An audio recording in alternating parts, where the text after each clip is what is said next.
Meeting to order, please. Next 15 minutes is open for public comment. Mr. Deckett, you said public comment, so I'm next on your agenda, sir. I thought maybe you wanted to comment some on some other stuff. You don't have that much time. Yes, we do. Oh, How would you flag out It's new, like 2 years old.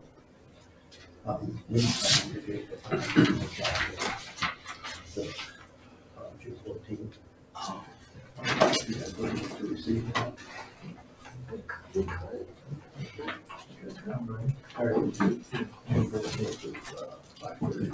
Good morning.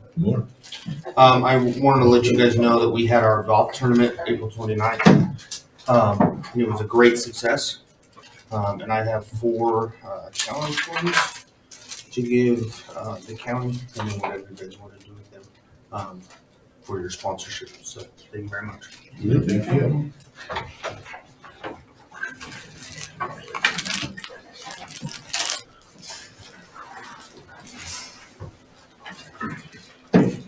Center Park comes out. If you golf. Total each year.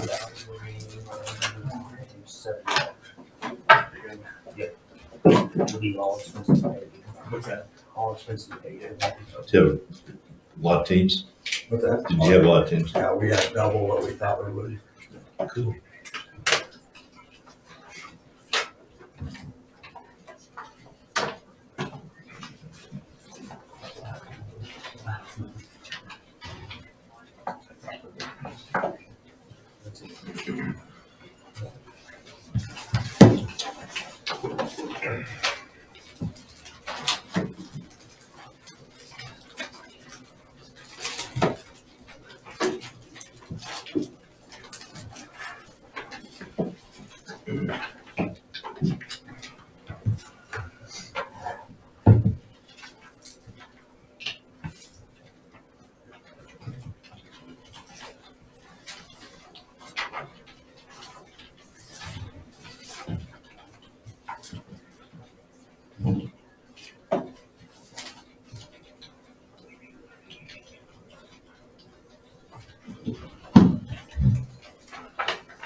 Minutes.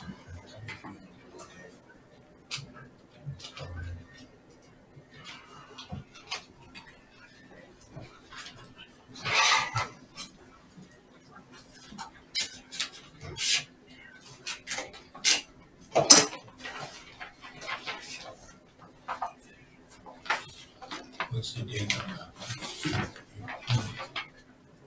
March 30th.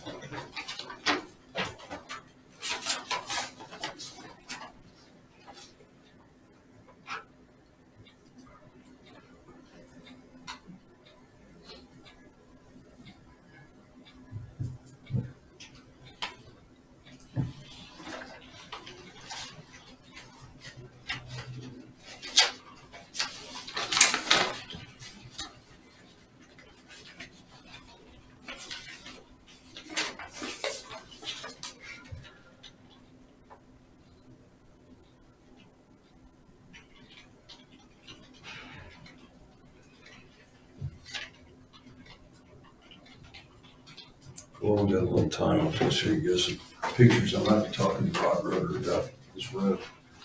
Road 74. But there's road 24 running this way. Okay, 25 would be that this way. It's just a low lying area, but everything runs downhill from the top of this hill all the way down to the bridge to the creek. and there's your, But it all washes across there's the ditch. I mean, that ditch really is dug out. And dropped down here. just raise that. Raise that area. It's probably Wynota. a quarter, man, I don't even know if it's quarter of a mile. Wynota. But by the time you do work on everything, it'd be They got a at lot least of half them. of it, wouldn't it? Probably. From the top of that hill to, Well, it's not really the top, it's right at road 24, which goes to Keith King's place. That's where that's at. It's just really low line. I like the debris washes off the property. There's that ditch. They took a lot of this stuff and just piled it on the other side of the road. But anyway, I think I'll have to talk to him and see his thoughts are over there. It's been like that for a long time, but you know, it's getting worse every year. opportunity when we get the rain, it comes real quick, it really magnifies everything. 'Cause I've got, they put a culvert in on my road, but still, when that, you get a good rain to the south and west of it, it really, they ran over in 2 places. Yeah. But it's done that ever since. The silts in. Is it 74 and 24? Yeah, it'd be from Road 24 east to the bridge on Road 74.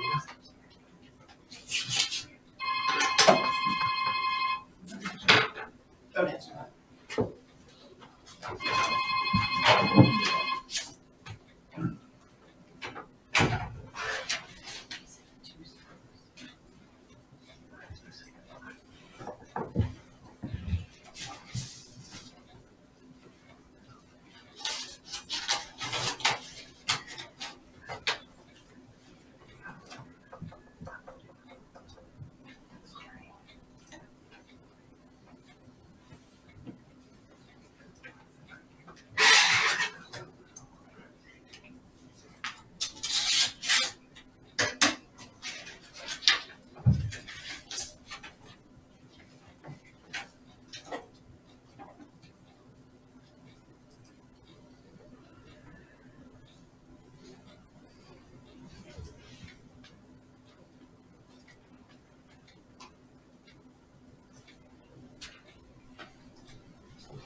Is it just running out of that field there or on the north? Yeah, side? there used to be a bunch of cottonwoods.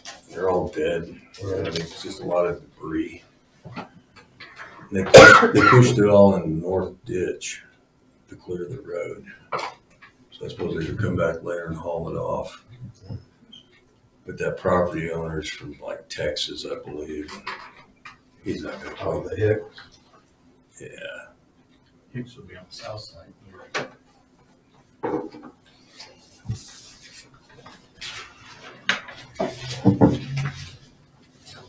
About time they fell down. Oh, a couple of years. I know, it's kind of the same way down there by Buckner's place, on Creek Road. I mean, those are slowly coming down, but sometimes not in a good way. Shake and break. Yeah, and they're big ones. Yes. There's a lot of unfortunate dead trees, a lot of wind breaks. Yeah, this house. Yeah.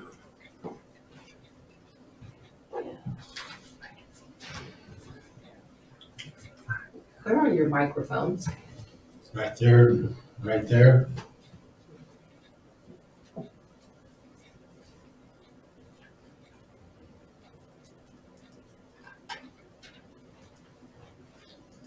We've got a few more minutes, but if not, come on up, extension.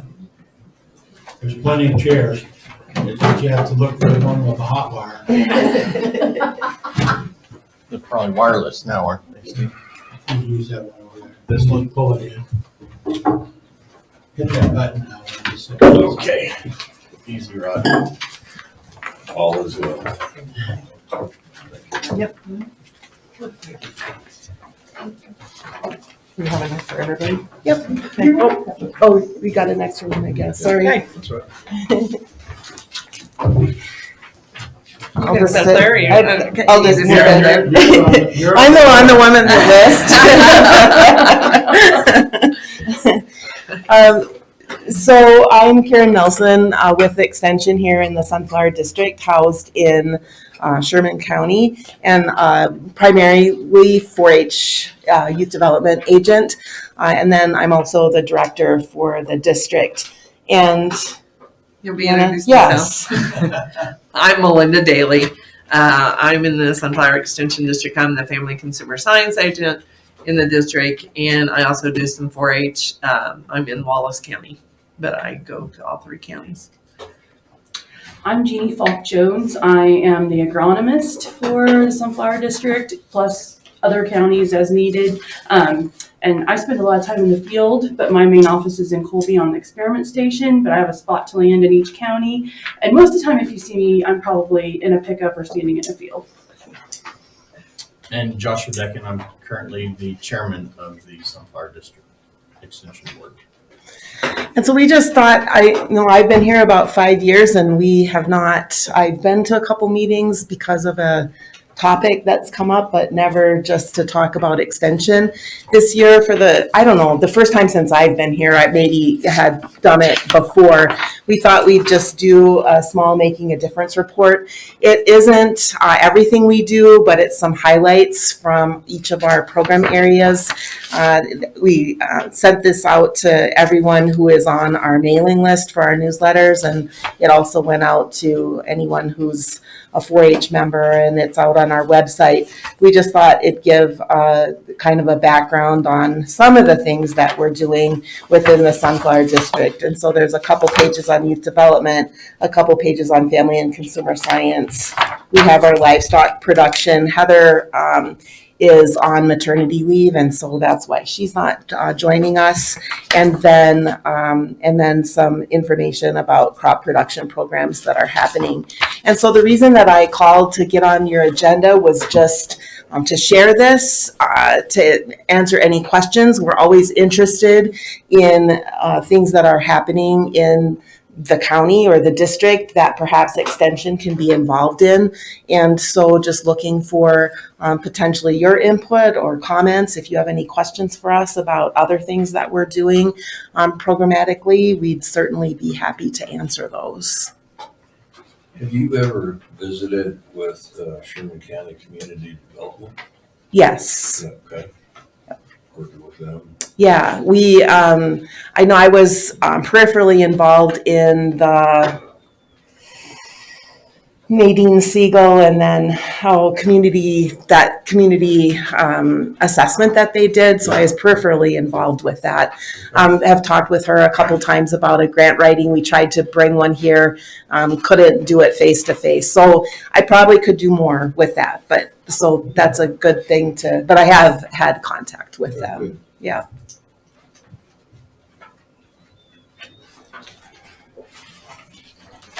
I might add one thing that all three, well, Jeannie, she knows some of this stuff, but the three of us agents in the 3 counties, we also went through the master gardener training because it's really tough. We don't have a horticulture agent. And so we tried to do that to help out with some of that stuff too.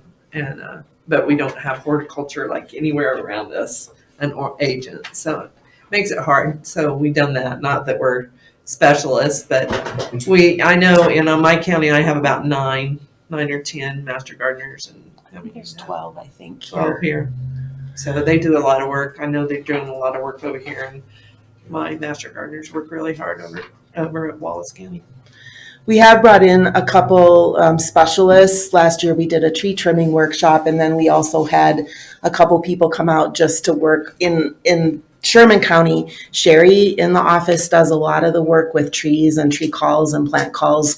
We send in soil samples and forage samples, and so she's primarily responsible for that. And we've had a couple people come out and, again, it doesn't make us experts. However, they took them out on a tour and looked at trees. And so she's getting a lot better about being able to tell, well, this is maybe what this is. And so that helps with that connection with K-State when we're sending in samples or asking questions. So really trying to develop relationships here with K-State so that we can answer people's questions. Typically, the answers that we get are not necessarily welcomed. A lot of times frankly, it's really dry here for trees. And so they really struggle with drought issues. And then when they're environmentally impacted, lots of things happen to them that aren't easily fixable. So, but anyway, we give it our best shot. So yeah, because there's just one agent in each county, we end up doing multiple things. Everyone, and 4-H kind of it takes a lot of time on everyone's part. So there's no way for me to do 4-H exclusively in all 3 counties. So Heather and Melinda do a lot with 4-H as well as their program areas across the district. How many people are in your office? You have Sherry and yourself? And me, yep. And I have Wendy and myself, my office professional. And you're just everywhere, Jeannie. Yeah. I am. In Cheyenne County, though, we have Heather, who's the livestock agent, and then we have Linda, who's our program assistant, and then we have Lisa, who's kind of part-time help in and out. I do have support staff on the experiment station, so that helps on mine. I also have a summer intern this summer, and so she's been out with me out and about because I think it's important to spend time on professional development with her. And so you may see 2 of us out in the fields running around this summer. So. And then last summer and this summer, there's a grant that was written by Kansas 4-H for summer educators. And so we had 2 full-time last year who were doing 4-H programming across the district. This year I have 2 half-time. They're just working in the morning. And so they're doing, we have programs planned in each community in the district. So. And I might just share a little bit about the FCS because that's more my area. And I do a lot of my PFT, my program focus area right now is with elderly or older people. And so when you look at my paper, there's a lot of older programs that I do for the elders in our community. And I really enjoy that. Yeah, so you need to come to some of these programs. Actually, I gave one. I do a Harvest a Holiday every year, and this year I had a really good turnout at the library, and we done one on brain health because, there's lots of people that get dementia and Alzheimer's and all those things, and so we're working on trying to keep your healthy brain. So anyway, so I'm like her, if you guys have any suggestions sometimes, if you have a program that you'd like for us to do, I've done the Parkinson's program and different ones. So But I can do other programs too. That's just my focus area. But I have to cover it all. So And we all Perfect. cooperated this year. That's one of the things that I think we've tried. I don't know if it's an increase. I've only been here 5 years again, but we're really trying to think at staff meetings about how we can cooperate between program areas. And so we all worked with a land leasing series that we held earlier this year. Jeannie and Melinda and me, we all kind of coordinated to teach pieces of it and help with that program. So we're looking for ways to cooperate. Sometimes a program is just too big for one of us to do. It's too time consuming. So if we can cooperate on it, it makes it a lot better. Melinda helps with some of the 4-H things that we do, and I help with Harvest of Holidays. So we try to be a cooperative team. Appreciate you guys' work. What can we do as commissioners to help you guys? I mean, what do you need? Well, from us? I think for, I would say for the most part, if you hear of some kind of educational programming, or like you said, have you made connections with whoever, you're touching lots of different organizations and people in the county. And so, wow, have you thought about connecting with this? Or we think extension might, these are our program areas, so we're open to doing most anything. So if there's something that I feel like that would be one of the primary helps that we could get from you is, have you thought about connecting? I know one of the things when all those bikes were coming up, because do we do the bike thing anymore? I don't know if it happens, but Well, I'd like to restart we it. could, right. And so Yeah. that's one of the things Josh and I have talked about a couple times is how can we really do maybe some clinic kinds of stuff or day camps where kids can come. I saw one the other day where they were actually coming and then going on rides. And so it was the health kind of aspect of it, plus the safety, plus getting kids on bikes and outside. And so I think that there might be some opportunity. So just, it doesn't even have to, that's not really big, but important, right? It's huge, actually, for the kids. Right. I mean, the stuff you guys do for the kids is amazing. Right. Can I make a statement? Sure. I know you guys do a lot for the kids for 4-H and everything, but after reading this, oh my, you guys do so much more. Well, and that's a misconception, Sheriff. It's not just 4-H, it's extension It's is for everything. everybody, young and old. Yeah. That's what I was saying is once I read this information, I was like, for the seniors and that, that's awesome. Yeah. I wish I'd known that because I just talked to the seniors group. I would have mentioned that. But it's just amazing that what the extension officer brings to the community. But also, I was going to say something else. I can't remember. Sorry.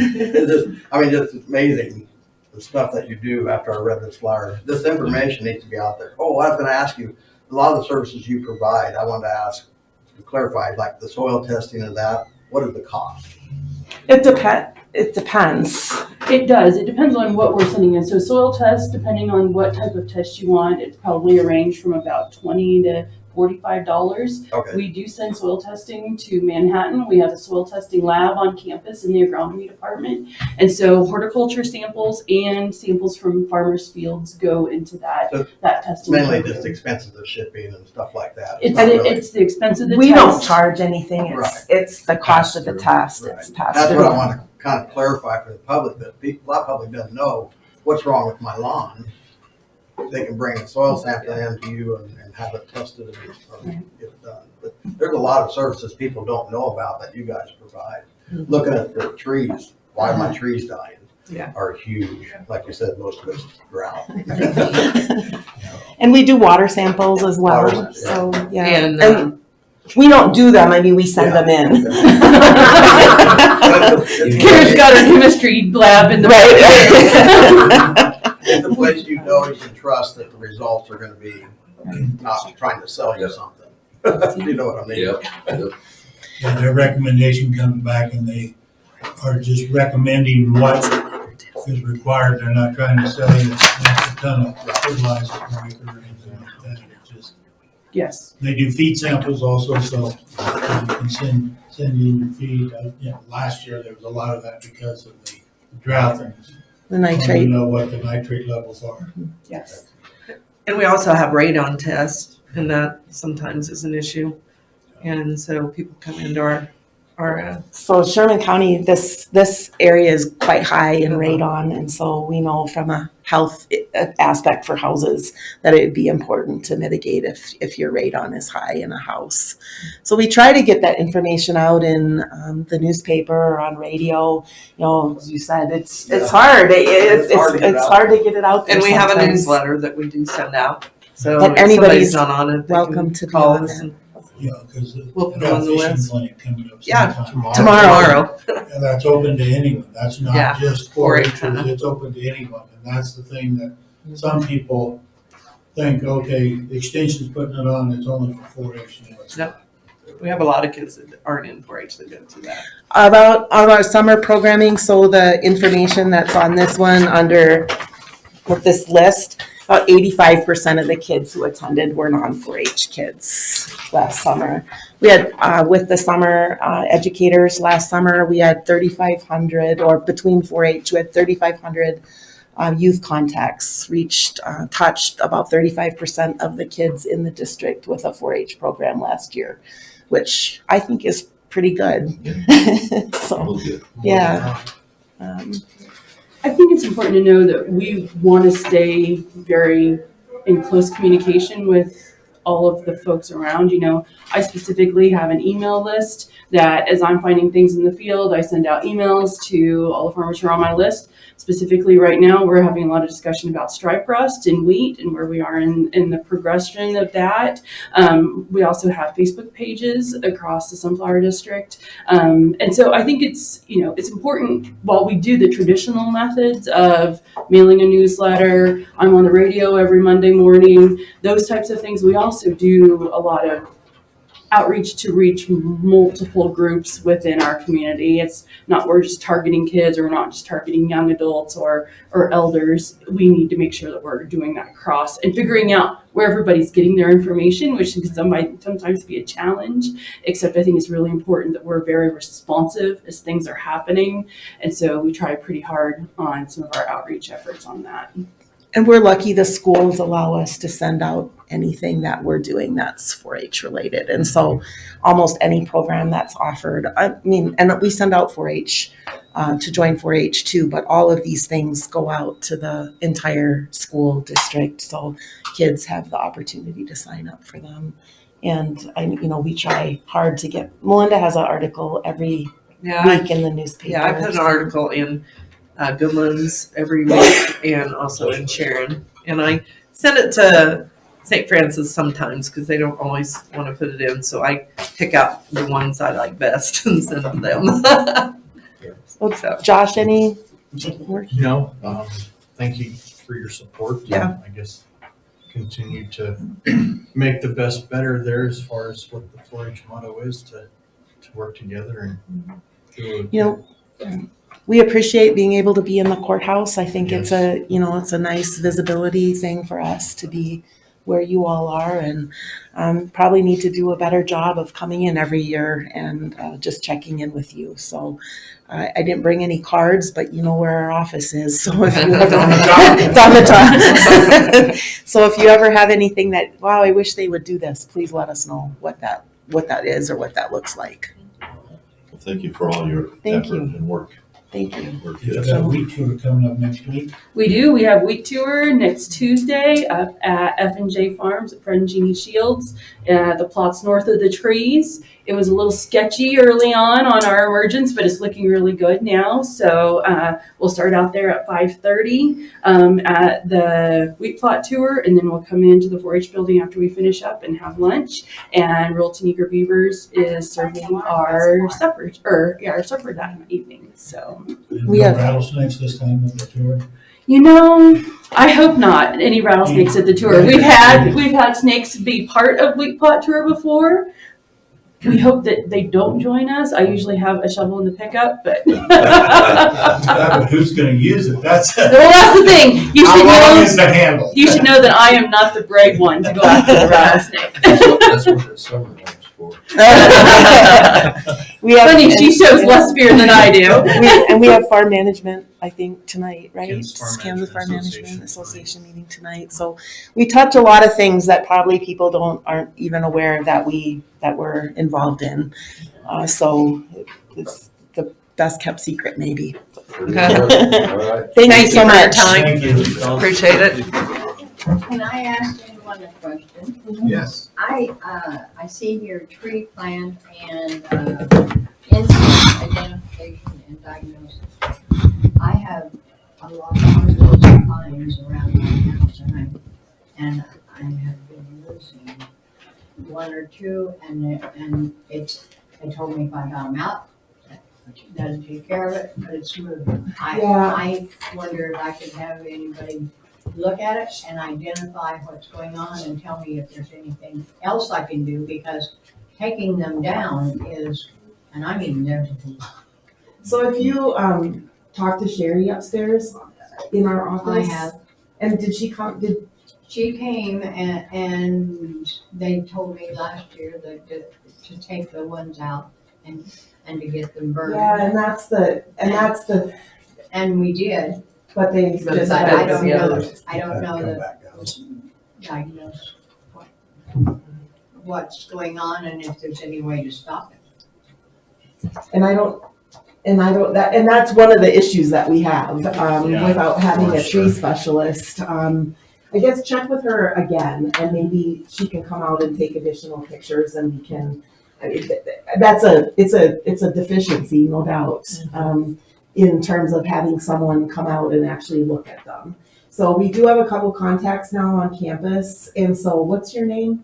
Patty Thompson? Okay, all right, I'll talk to her about it and see if we can, maybe there's a horticulture agent or somebody that we can have come out. That would and actually be take a look at it. appreciated. They don't like to come out. They don't here like to very come out here very much. I know. We ask and they never show up. We're too far away. So- Thank you, guys. If Our door is you open, remember Josh. me, we worked on that. Yes, Leadership law was I By know. the window, so you can look in. And I'm locked. I'll remember that next time. Yes. Yeah. Thank you, guys. Thank you. Here, pass those out. Sorry. You too. Is, Western Kansas, okay,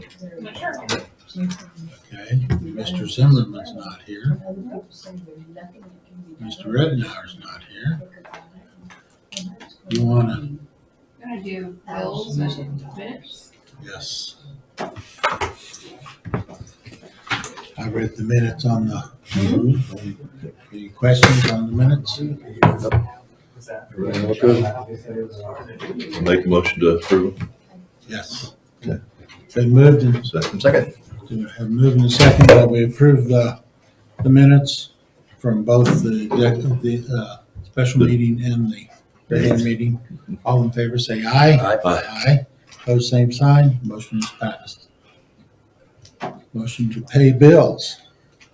Whew.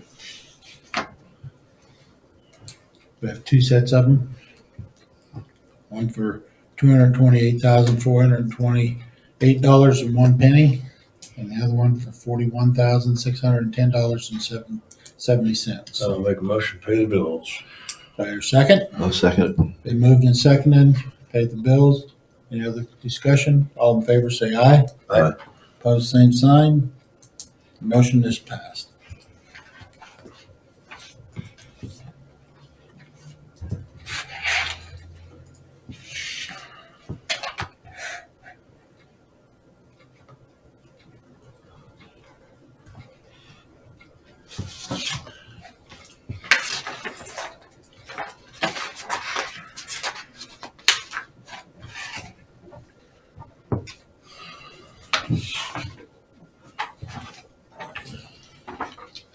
That's called cash flow. Okay. Keep it flowing. Chrissy, the other two people aren't here. If you would like to come up.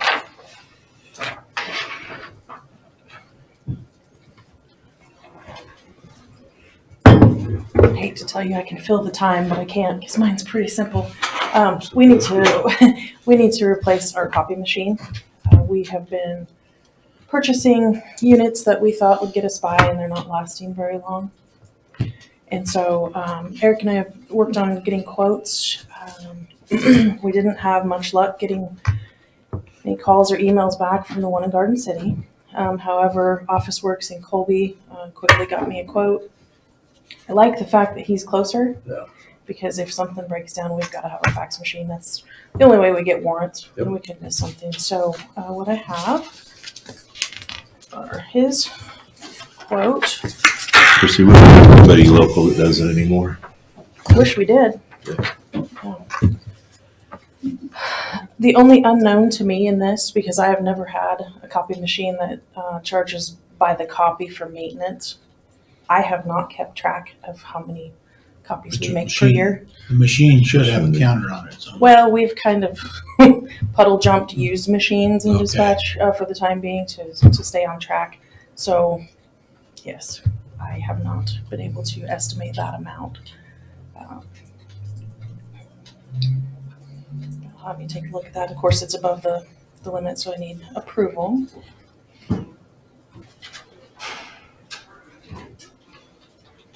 If we need to knock down the price just a tiny bit, he does have a smaller paper tray.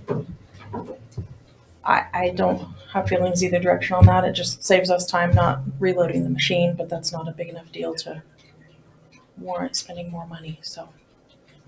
they give you a pretty good variance on 18 to 24 or 36 to 60.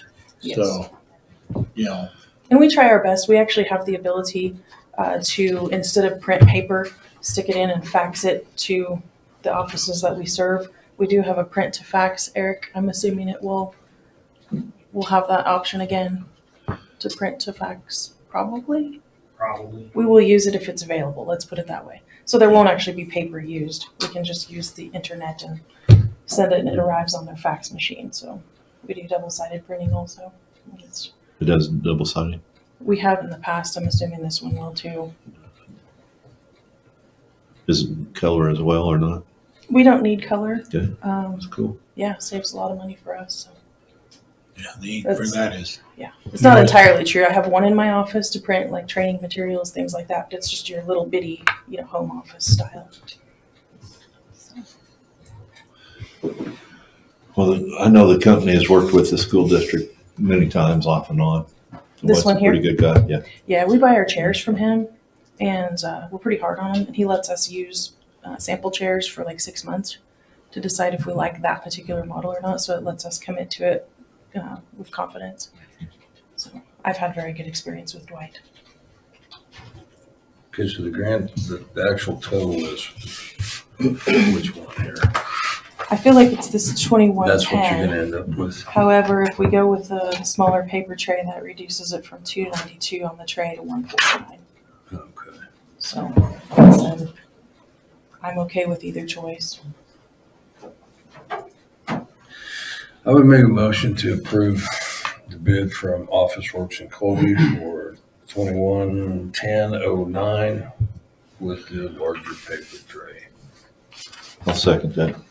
Been moved and seconded. We accept the bid of $2,110.09. All those in favor say aye.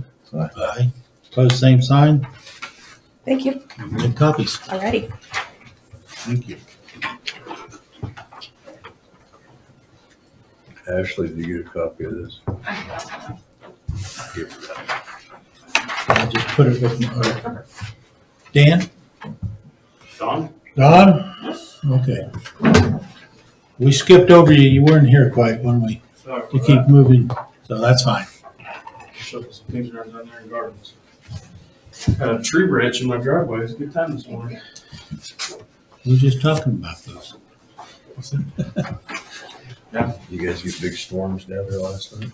It was bigger than usual, and I've been neglecting this tree that need to get removed and made its presence pretty known last night. So, yeah.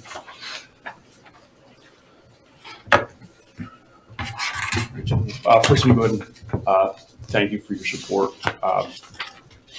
in previous years. And we do greatly appreciate your support. I wish some of our larger counties would kind of take notice of our services. If you're not familiar, again, we are the Western Kansas Child Advocacy Center. Our mission statement essentially is to heal the trauma of abuse to children and their family. And we do that. We become involved with your community when a report of child abuse is made. our organization is then called. We are there to kind of come in, assess the first, the physical, emotional, and mental well-being of the child first and foremost, and any fact finding that comes from our initial interview is turned over to law enforcement or Department of Children and Families or anyone else that's kind of involved with the safety of the child. Like I kind of mentioned, we come out to essentially conduct the interview. Since it's not realistic to have an office in all 34 counties, we do have 6 mobile units that we're able to dispatch out. 3 of those are interview, 2 of those are therapy, and then 1 is a essentially medical exam room on wheels. If the allegations dictate that it's anything physical or anything possibly sexual in nature, we're able to kind of come out and do that interview and do that workup. If any, we do have a doctor on staff with us. It's I believe she does have quite a few of the counties that we serve. She has how can I put it?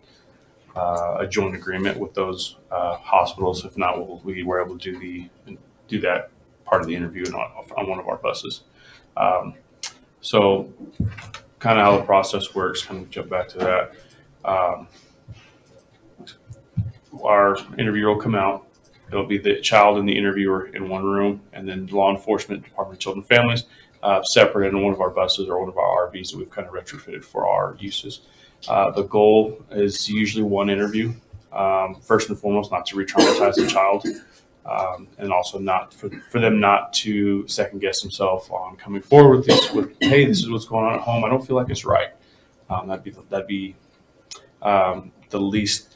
We wouldn't want that to happen. We wouldn't want them to be upset and think they've possibly hurt someone by coming forward with these things that have kind of gone on.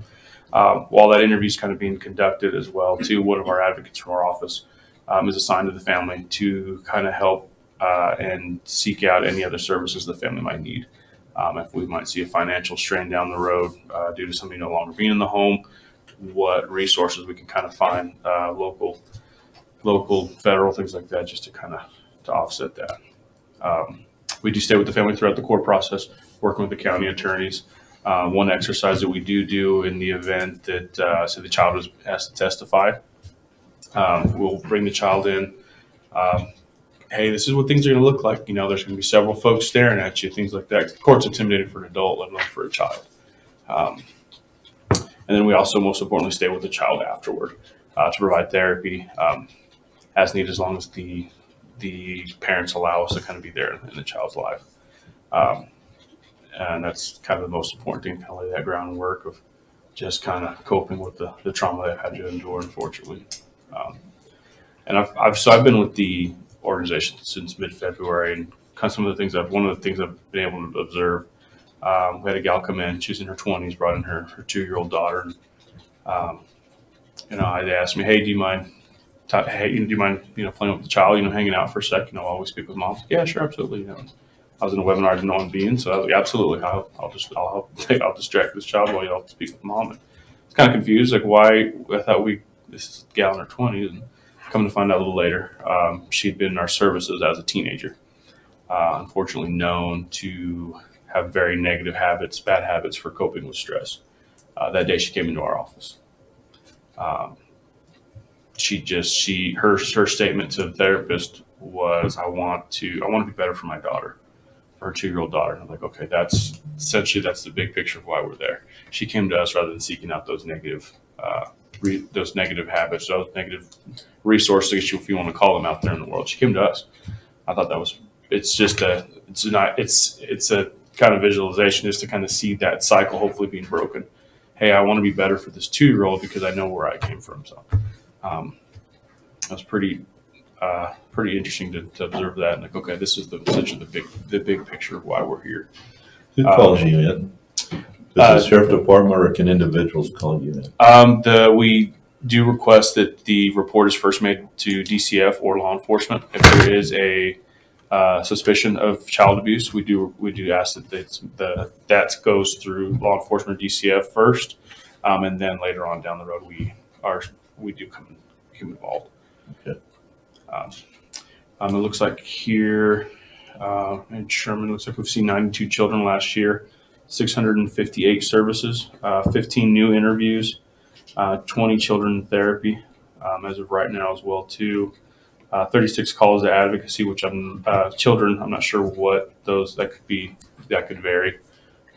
We've assisted with getting an inhaler. We've assisted with those would be essentially some of our calls to advocacy, helping with medication, glasses. We had one gal that just glasses were broken, so we did the best we could to kind of get things together in the office to fill that need since insurances are a nightmare. So you're there to support that child no matter what, if it's just the physical need of having glasses or an inhaler. Well, that was just a random. That was just not an assumption. But that was just. But still, you provide those. If we didn't provide, we would seek out other means first, and then we would try to fill in those gaps. If hey, we're short $50. Well, we'll try to. We try to do the best we can. If it's something like that, we do the best we can to fill those needs. As an advocate, a lot of times it's not kind of cut and dry. It's kind of whatever we can do, usually to fill gaps.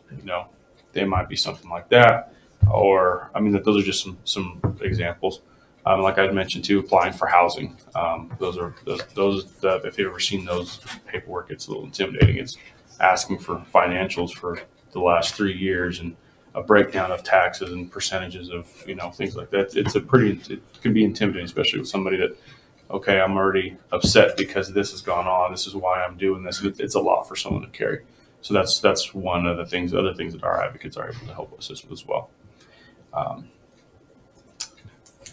Any other questions? And then also, so the other buses that I've kind of mentioned as well too are therapy buses. So we're able to pull up to the schools, come out. Maybe we have 30, 45 minutes with the child out in one of our buses. It's confidential. If anything, it's got the initials of our agency in the front. Folks often confuse it for a radio station. They're very discreet. And then we're not taking the child away from school for too long. We're not, taken to an office 10, 15 minutes away or whatever that might be. We're able to kind of come up to the school, have the session there. And then also in the event that for some reason parents say, hey, maybe we're going to go ahead and back down on therapy. Maybe, we'll just, keep an eye on things. If behavioral issues start coming up, they are able to reach back out to us. Hey, we're seeing these things kind of come up in school. Are they related? Well, we don't know. Do you mind if we come back out and reassess to see what's going on? And that's another. We're still able to come back. It's not like, it's not so much of a couple months and we're done. Family says we're done and we're out of the picture whatsoever. No, absolutely. If families reach back out to us and they've been in our agency, we're able to reach back out to provide us needed. And what you want from us today is just a letter of support. Is that correct? A letter of support, and then also a request for your budgeting. I believe we had a letter of support for one of a grant I think that they're writing for BOCC, JAG, if I remember correctly. Yeah, JAG. Yeah. So that as well too. If you have that available, if not, we can find another way to kind of get that back to us. Make a statement. The services they provide have been valuable. Can I ask what was budgeted last year to pay them? 10,000. 10,000, I believe. It finally got increased a little bit. Thank you. It always irritates me as much as they provide to this community. The therapy alone is just amazing because they pull up to the school or to their house and they do therapy. I had a victim that they did therapy for almost 2-3 years, trying to get her through everything that went on. It's just amazing that they provide that. Plus the services of being able to do an interview. I can do that. I'm trained in it. I've had a room set up when I was an investigator to do that, but that's not child friendly. These buses are child friendly. Plus they have it in court, having a seasoned interviewer, someone that's trained, is much better than having someone that does it 2-3 times a year, correct? That's absolutely correct. So, most time when they have a child advocacy involved, it's a plea agreement because they know the case is fairly good. That'd be accurate. I can't agree with Burton more. It's an invaluable service. I think he and I both I think last year the request was 5,000 or 7,500, and Bert and I both advocated for you guys to provide a little more. I think we both be on the same line to ask that you guys consider providing a little more than 10,000 that we did last year. But the services that they provide from start to finish is an extremely wide range.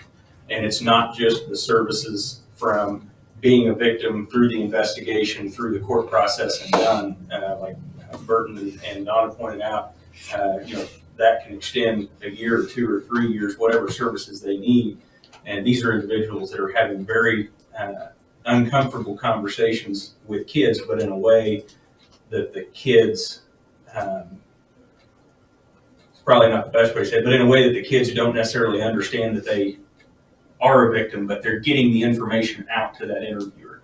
The program they use is called Finding Words, and it's a very specialized program, and it's all about having to, you're trying to talk to a 4 or 5 or 6 year old about sexual abuse. I guarantee you nobody in this room, except for Bert's gone through the training, could do that effectively and get the information we need without leading them down a path of, well, this is what I need you to tell me type of thing. It's truly in their own words, but then, you get past that initial impact of being a victim and everything they do after. It is truly an invaluable service, and the ability that they have to provide it to all of these counties that they serve. How many counties do you serve? Is quite 34. 34? Yes, sir. 6 offices, 34 counties, and then our 6 mobile units. Looking at your map, we're the third most utilized as far as services. How do those larger counties, I mean, are they paying their share? Are they a little light? I mean, it's not our problem, but it affects you guys. Sure. I understand. I would have to have that in front of me, which are the one account I see you tapping specifically. So all the services that we did mention are free to these families too. Right. I'm not sure if we kind of touched on that. Generally speaking, average about $2,000 per child is kind of essentially what our agency, what we do for these children. So it's hard. It's hard to kind of say whether or not they're giving essentially what our services are. If that makes sense. Yeah. It'd be a hard ask to say, okay, X amount of children, 2,000 apiece. That's what that'd be hard, very hard to ask for that. That's essentially that's not why we'd be here. We're here to do the best we can to serve the children of these communities. So. Yeah. I would also like to point out that yes, most of the all the services they provide are free of charge to the families and the children, but WKCAC also doesn't just come to each county and say, can you budget some money for us? These folks work extremely hard on additional fundraisers throughout the year. They have their Diamonds and Champagne event in Scott City. They just did the gun raffle here not too long ago. They have the casino night in Colby and Garden City. And is Haste the casino night as well? As of right now, no. That one was one to get the building. That's right. But we're hoping to redevelop something out in that area. But so they do a lot of additional work to supplement those services as well. So it's not just a county give us money, and they put a lot of work into trying to receive extra funds as well. Absolutely. Well, then we are expecting about a 40% cut to one of our grants called BOCC, and that was that's one that, from what I understood, about 30 to 40% of quite a few of our staff salaries come from that. So that's why we do a lot of the fundraising. We're trying to get ahead of these things. Where needed service, we want to make sure. And then we did have a cut to actually JAG that impacted. It would have impacted. 2 therapists were funded from that, and also one of our youth mentors, I believe, in the Hayes area. We were luckily, thanks to the support of county and then a lot of our fundraising, we're able to supplement that. That way we didn't see a loss in services. So we do quite a bit. And actually, we have one this Saturday here in Scott City. Law enforcement, they're putting on a poker run. So we'll be doing that as well too. So we stay as active as we can in our fundraising. And the gun raffle we just wrapped up, that was a new one for this year. We raffled off 34 firearms, since we do serve 34 counties. We did we didn't raise what we would have liked, but we did pretty awesome in that. It was pretty good. You forgot to call me. What's that? You forgot to call me. No, yeah. That one. I think we had maybe one My out of brother this. won one. Yeah, so we had one out of this area. Yeah. Did have one out of this area. Virginia. Yeah, Virginia, one from Virginia. So that being said, gentlemen, I would like to make the request of what you folks contributed last year of 10,000, if I could. So, Okay. do you have any other questions for me? And you guys don't think that 10,000 was enough? Honestly, I mean, I don't think you can put a figure you on it. can't put a or figure. it's, I always compare it to what we paid for the dog, for dog care and life and stuff like that. I think we're about the same now. I don't know what it is now, but honestly, just the training they provided for me and my deputies is invaluable. Being able to make that first contact without ruining the case, because that's where a lot of cases get ruined, is because the officers try to talk to them too much and get too much involved in asking questions that are leading. That finding word program is just amazing. I use it for suspects. I've used it for the last 20 years, just constantly. But like I said, what do you put a number on it? How many kids do you serve in Sherman County, did you say? Sherman, How many contacts? How many looks contacts? like we had 92 last year. 92 total, 15 new interviews, and then 20 children still in therapy, children in therapy as of last year. And it looks like 212 sessions, 438 calls to advocacy. And like I said, I don't have necessarily a breakdown of that, but it could be. The 200 therapy sessions, $100 a piece. They also come up on a monthly basis and run our multidisciplinary team meetings as well, which involves a range of topics, but the essence of it is to focus on you utilize individuals from the school, from early Head Start, from law enforcement, from my office, from community members at large, probation officers, to look at kids that may not be in our sync system or as a victim, but to look at kids that may be high risk and what services we can provide either through early Head Start, DCF, WKCAC, et cetera, to try to ensure that they don't become a part of the system. So that's another service that they provide.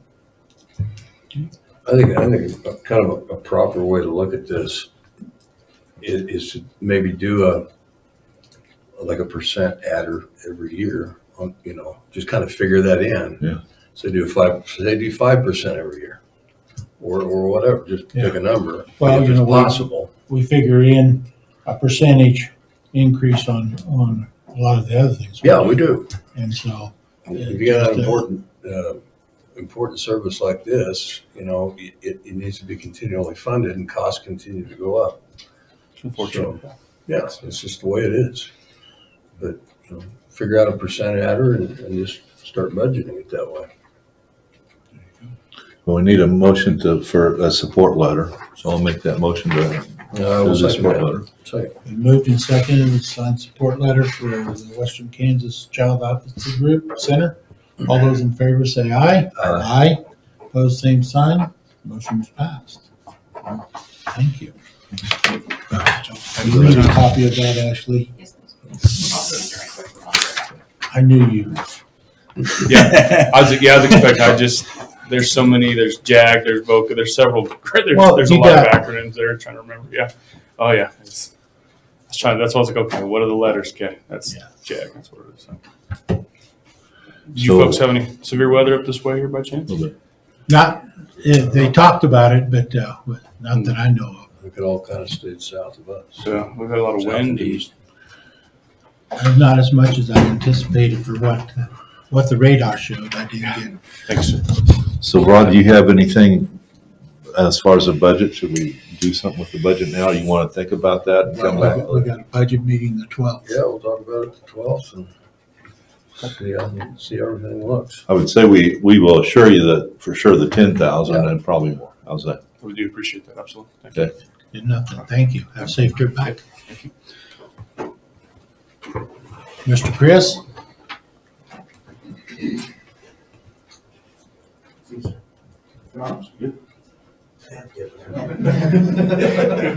I was saying last time I seen him, one person's one arm and then the next one. I was like, oh, Morning, gentlemen.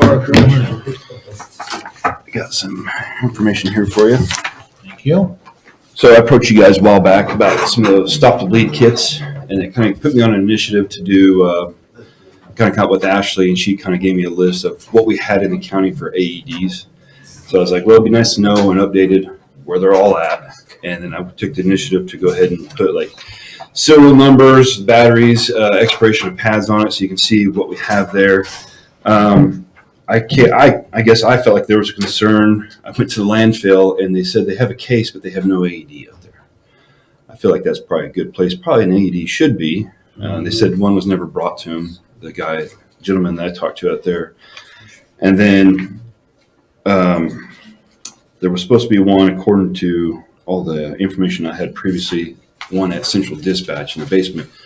Couldn't find it there, but then I hadn't went back and looked, but I was told it was actually upstairs behind, what's her name's office? Chrissy's? No, the front window up on the main level. Okay. So I haven't been there yet to confirm that that's one of ours, or if it's the city's, I don't know. So, but as you can see where all the other AEDs are sitting at, I work with Burton and Blaine quite a bit. We got some other AEDs back up to par. I know we're still fighting on one. It's got some battery or I think actually internal issues, but at least our pads are all up to date as far as non-expiring, and they utilize them a lot. I mean, I can count several times already, especially in the Canarado area. We've had AEDs applied multiple times from one of their deputies. So I think it's good for what the sheriff's office has as far as availability with AEDs. Yep. And just I called our rep that does with our Zoll AEDs. And so I just threw that on there, a quote of what it would cost. If you guys are interested in getting one or two or whatever you guys want, if you guys want to add any more in our county. Rod at the Road and Bridge thought it would probably be a good idea as well to throw one in one of their pickups that goes out, clear out in the boondocks once in a while, which I agree. Even if, you know, our law enforcement's in one corner of the county and they're in the other, we're looking at a long response time if somebody goes down. So we're looking at a minimum of two. A minimum of two, if that's, like I said, to replace. I don't know if there's how that works as far as budget, if there's a general for the whole county that goes for safety, or if that comes out of each department's budget for, it's a general. So it's just something I would throw out there for you guys if you guys are interested in looking at getting a few more AEDs in the county, which I don't think would ever hurts. I mean, it's statistically proven that the sooner you get an AED put on somebody, There's survivability. AEDs that I don't know if they get checked very often. You know, like I know Niagara Liquid has one. Right. Yeah. And see, what I just did High is what schools, the right, county what the has. county has. I would love to reach out more, and actually, we have an LEPC meeting coming up, and I was actually approached by, I kind of heard it through some Region 1 council meetings. It's an app. It's called Pulse Point AED, and you pull it up. Anyone can sign up for it, and it goes off your location. And I already put the courthouse one in there. I put a picture of where it's located. Fritz Doak did all the S&Ts of all their locations, so his is showing up in Goodland. But I think it'd be something that I could try to reach out and get the community more involved, because there's AEDs places I probably don't even know There's where they are. American Implement. Yeah. American Implement dealerships have one. Yeah. So, you know, of course, the schools. City. So, yeah, I think it would be a great thing that people understand that. yeah. And then on that sheet, the STB kit, that's that Stop the Bleed kit that we did get. And so that just shows the numbers, you know, county shop and landfill, they took a lot of them, which those are probably going to be your most accident prone locations because of sharp objects and lots of machinery and stuff. So I have no problem with them taking that amount of kits with them. But then all of our AED locations, you can see there's at least in the cabinet, there's one of those Stop the Bleed kits with each AED, and then gave one to all the sheriff deputies. Okay, very good. So I just wanted to update you guys on that part, so that they got the kits in, they're distributed, and where we're sitting with AEDs, I'll try to keep a list. And the reason I did that too is to watch for expiration dates on expired pads and batteries, and keep us going on that route. So I'll make a motion to approve a quote from First Responder Kansas. We got $4,217. I'll second that. Been moved and seconded, to go with 2 AEDs from First Responder Kansas. All in favor say aye. Aye. Aye. Opposed, same sign. Motion's Is passed. that enough? Or Oh, I think so for now. I mean, are you guys good with getting one back at the landfill? Yes. And I think the landfill, because, some of us fat people, we have to load up and then we have to Yeah. unload. One of Rod's. one of Rod's pickups that goes out in the coach Whatever pickup? one he Yeah. thinks Okay, is most likely to be needed out there. okay. We'll go with that route then. Sounds good. Thank you, guys. Thank you.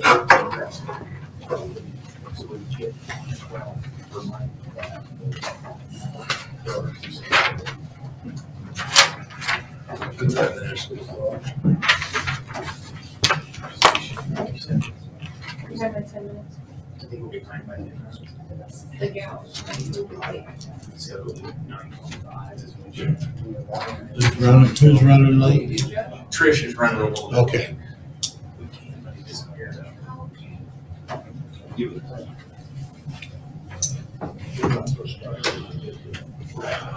We had several correspondence from High Plains Mental Health. I put the bid one, or the request for the budget in this pile, and then we had 2 sets of minutes. That, do we need to approve we don't have to do anything with the, Just review them. review the minutes? Okay. So then, I have a question. We got these 2 bids for tractors. Yeah. Yeah. What are, Okay, so a tractor burned up. okay, So a gentleman was in the tractor, it started smoking. He got out to see what happened and flames started coming out. We turned it in insurance.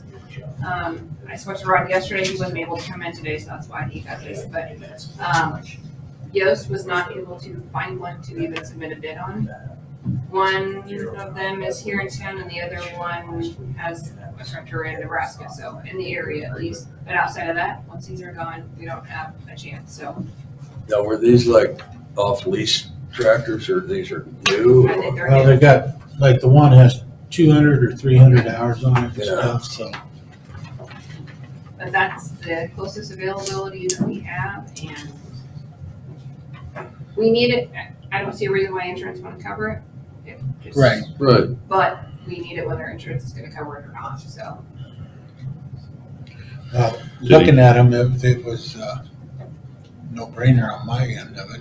Yeah. Yeah. You know, the international, we've got two other international tractors anyway. I can show you the pictures.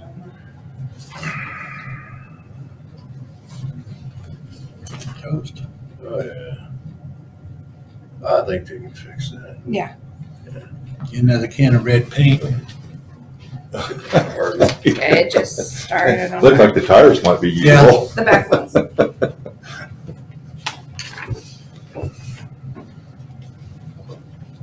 I think, The international one? yes. Okay, so I'll make a motion to purchase the international from Central Plains. I'll second that. Been moved and seconded. We accept the bid from Central Plains for their tractor. Do I have to enter the amount? Yeah. $142,500. Okay. All in favor, say aye. Aye. Aye. Opposed, same sign. Motion is passed. Okay, Want that back?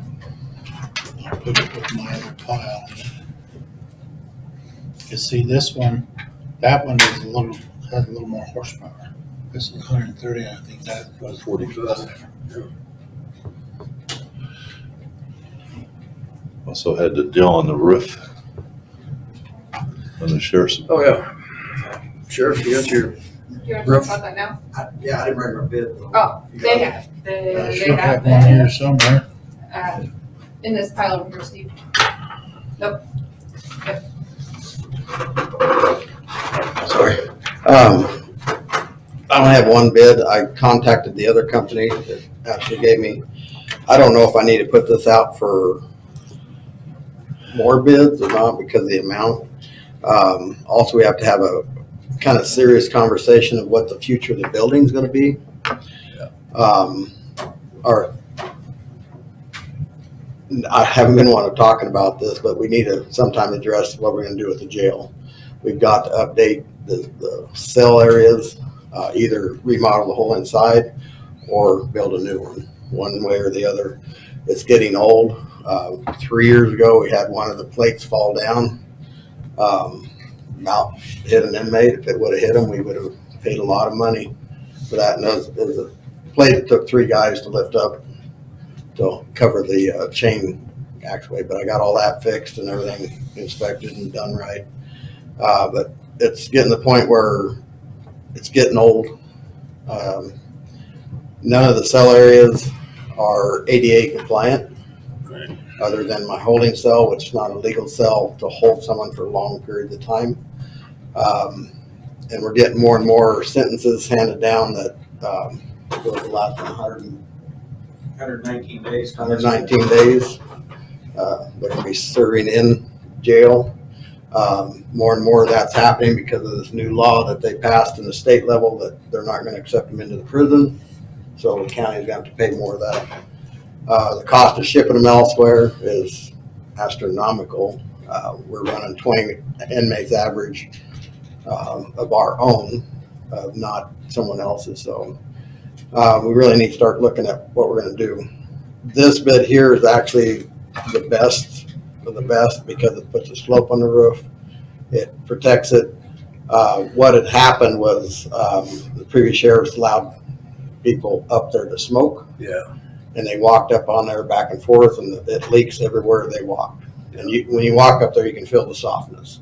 I didn't really notice until Adam, the Weathercraft owner, he's going to be the owner, basically pointed that out to me. I noticed it was squishy, but not that bad. But everywhere it's squishy where they've been walking. Crushed all the substructure under the fabric. Yeah. And the problem is they went up, they got it sealed.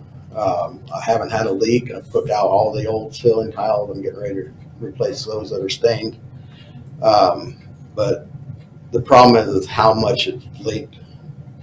And I think we need to tear it off to see how bad the concrete is damaged, because what happens is it soaks through the concrete, rebar starts rusting, you start to have failure of the roof. So I don't know how deep that went. Yeah. Went through because I leaked down below, but this price here is $100,817. But that's basically replacing the 40 mil, which lasted 26 years, with a 60 mil plus putting a slope on everything. And plus there will be no traffic other than maintenance. Right. Yeah. So I stopped that when I became sheriff the first day, because I found out the vents were all damaged because they were sitting on the vents and all that. So I stopped all that and wouldn't let anybody go up top. But basically replacing everything new, it's quite pricey. But if we want to save the building, I think that's what we need to do to last another 20, 30 years. Or more, because with a slope, I think that'd be better. I don't think we would have had a leak problem if we hadn't walked on it. Yeah. If we went back with the same one, he said it'd be about 40,000 less. He said he's gonna do another quote with just the regular rock, what we have up there, cover, and price that also.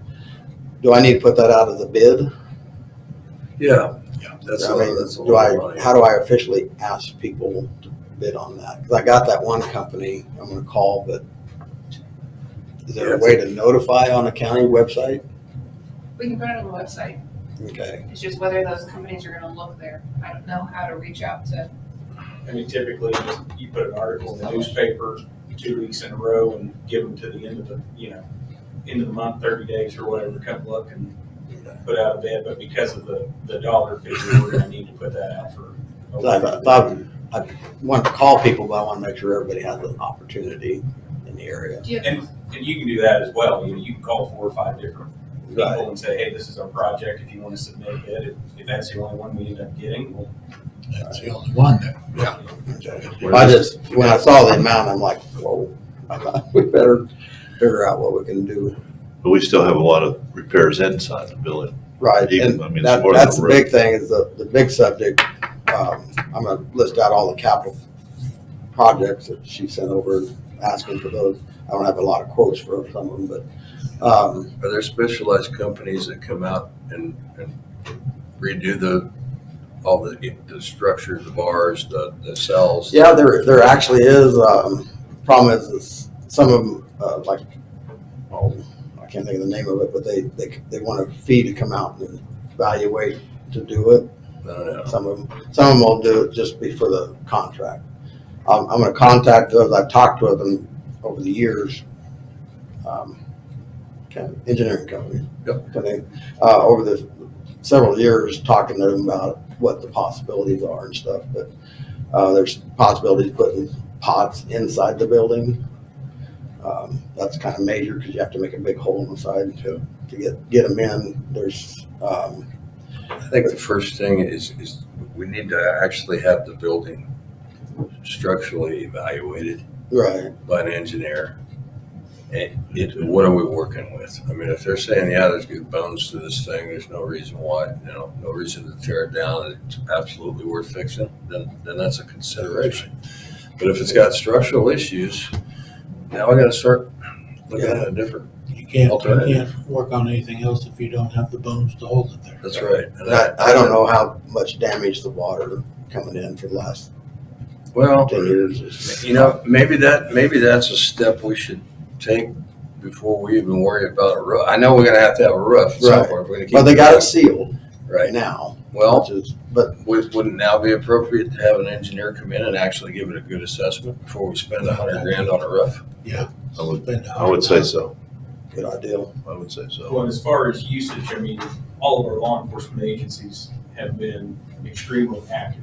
We're only 4 cases short of a case charged per day. Yep. And I just looked at our June motion docket. Out of the 28 cases that we have set, 9 of them are probation revocation cases. Now, granted, some of those are felonies, which would be DOC if they're all revoked in order to serve time. Some of them are also misdemeanor cases that they would serve over here. So with the activity that our law enforcement agencies are having and the, for lack of a better word, eagerness of our law enforcement officers to do so, I don't see that slowing down in the near future. So the consistent, his average of 20, over the next 12 to 18 months, I could easily see 22, 25. Yeah. It's been going up to 28. Luckily, it comes down quickly because my max is 28. Okay. Actually, has the county ever used that you can remember a structural engineer to come out and look at a building? Or GMCN is who we use for the Topside Manor. Okay. That's who GAC is using, and then they also did the work at the school. Yeah, get that info. Contact them. Yeah, I think that'd be the way to go. Do you think they want a fee to do it? Okay. They're out here enough for other projects that. Okay. I mean, if the roof's not leaking right now, and it takes the guy a month to come out or whatever, not make a special trip. Yeah. But I think that's I think it'd be good because, like, I was talking with Adam on roof crafters, and he doesn't know how much damage it is into the concrete, because water and concrete, how much degradation did you have? So hopefully not too much. You also got to think about the ADA regulations and that as well, so when he Oh, comes yeah. out. That's why I haven't been quick to remodel and do things, because once you start doing that, you got to do the ADA, and I only have one cell and a shower that's right now non-operational because I need to fix it, but that is ADA compliant. And like I said, once my holding cell is not large enough to be a actually housing cell where I keep them. It's a short term. Have you guys, you ever been in there? No. Well, I've been in there, but that's another. On the outside of the. Yeah. If you want to come in anytime, we're always there. So you might look at some of that. It's kind of fascinating, all right. I mean, it's amazing. Little equipment, but it works. I mean, it's still functional. It's a good system. It works. It's old roll doors. I mean, it's the most secure, and that's why I tell my detention deputies, it's the most secure if you follow the regulations and rules that I put forth. if you violate, we've had 2 escapes in the past, and that's because they broke the regulations, the rules that are set forth by the sheriff. You gotta follow that, and if you don't, then you're putting the county at risk. So, but it's, like I said, it works well. It's old. If you wanna look at the keys, or the old big keys, not the great big keys, but the fairly new keys. So, and that's another thing we're gonna talk about later. Let's time to Is, file that key out of it. Yep. we're gonna talk about later is access control. I wanna start updating that. Eric's been kind of working on that, so. Well, Bert and I have also, and I have spoken a few times about if there's ever a construction project over there, we need to look and see about courtroom access, more secure way to get them over here as well as out of the elements, whether that's a skywalk of some sort or something. But Blaine's sitting right here. He can attest to what it's like trying to take somebody that wants to run off on you across the alleyway. So, Yeah. not very nice. Of course, it helps when they trip and fall. Yeah. He tripped. He just stopped. He just decided, I'm not gonna do this. And that is the risk. That's same thing with Thomas County, is having the court and the holding area together. Anytime you take where you have the risk is outside the concrete and bars. Human judgment, having to have someone, my policy is always 2 people walking someone back and forth. Yep. Because you never know. That's the dangerous part. We take them to the hospital, that's the most dangerous part. That's why we're always cautious and we don't tell anybody, and we're very strict about who can approach and be around because of the fact that that's the most dangerous part for the community. A person on the run is someone that's desperate. You don't know what they'll do. Granted, we typically don't have that issue, but the risk is there. Yeah. And it does happen. I mean, it does happen. I mean, I've had 3 instances. I have to take people down on the floor outside the courtroom. We'll get a hold of the engineer and come up, Move forward with that. look at our building. Well, that was a very thorough evaluation of the structure of that building. Okay. That's probably good to see where we're standing, so. Yeah. All right.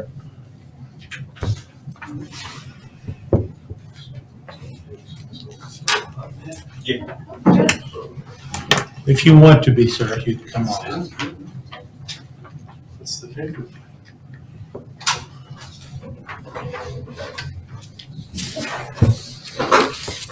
Let's see here. There you go. I like the old fashioned stuff, paper. A number of years ago, the chief judge chose to seek to try to get all the district counties, all 7 in the 15 judicial counties, the same recording and audio systems are roughly the same. Prior to that, the western counties, Wallace and Cheyenne County and us, we had our own system, they had theirs for the other 4. Some would argue that their stuff was better, some would argue that our stuff was better. It really, the bottom line is, whether it was or wasn't, the most important factor in audio recording, those types of things, is sitting over there. It's Eric. Our system went in 2010. At that time, we thought we did pretty well. And with Eric's assistance over the course of the last 13 or 14 years, it works reasonably well. There's some things, occasionally we get ghost sounds.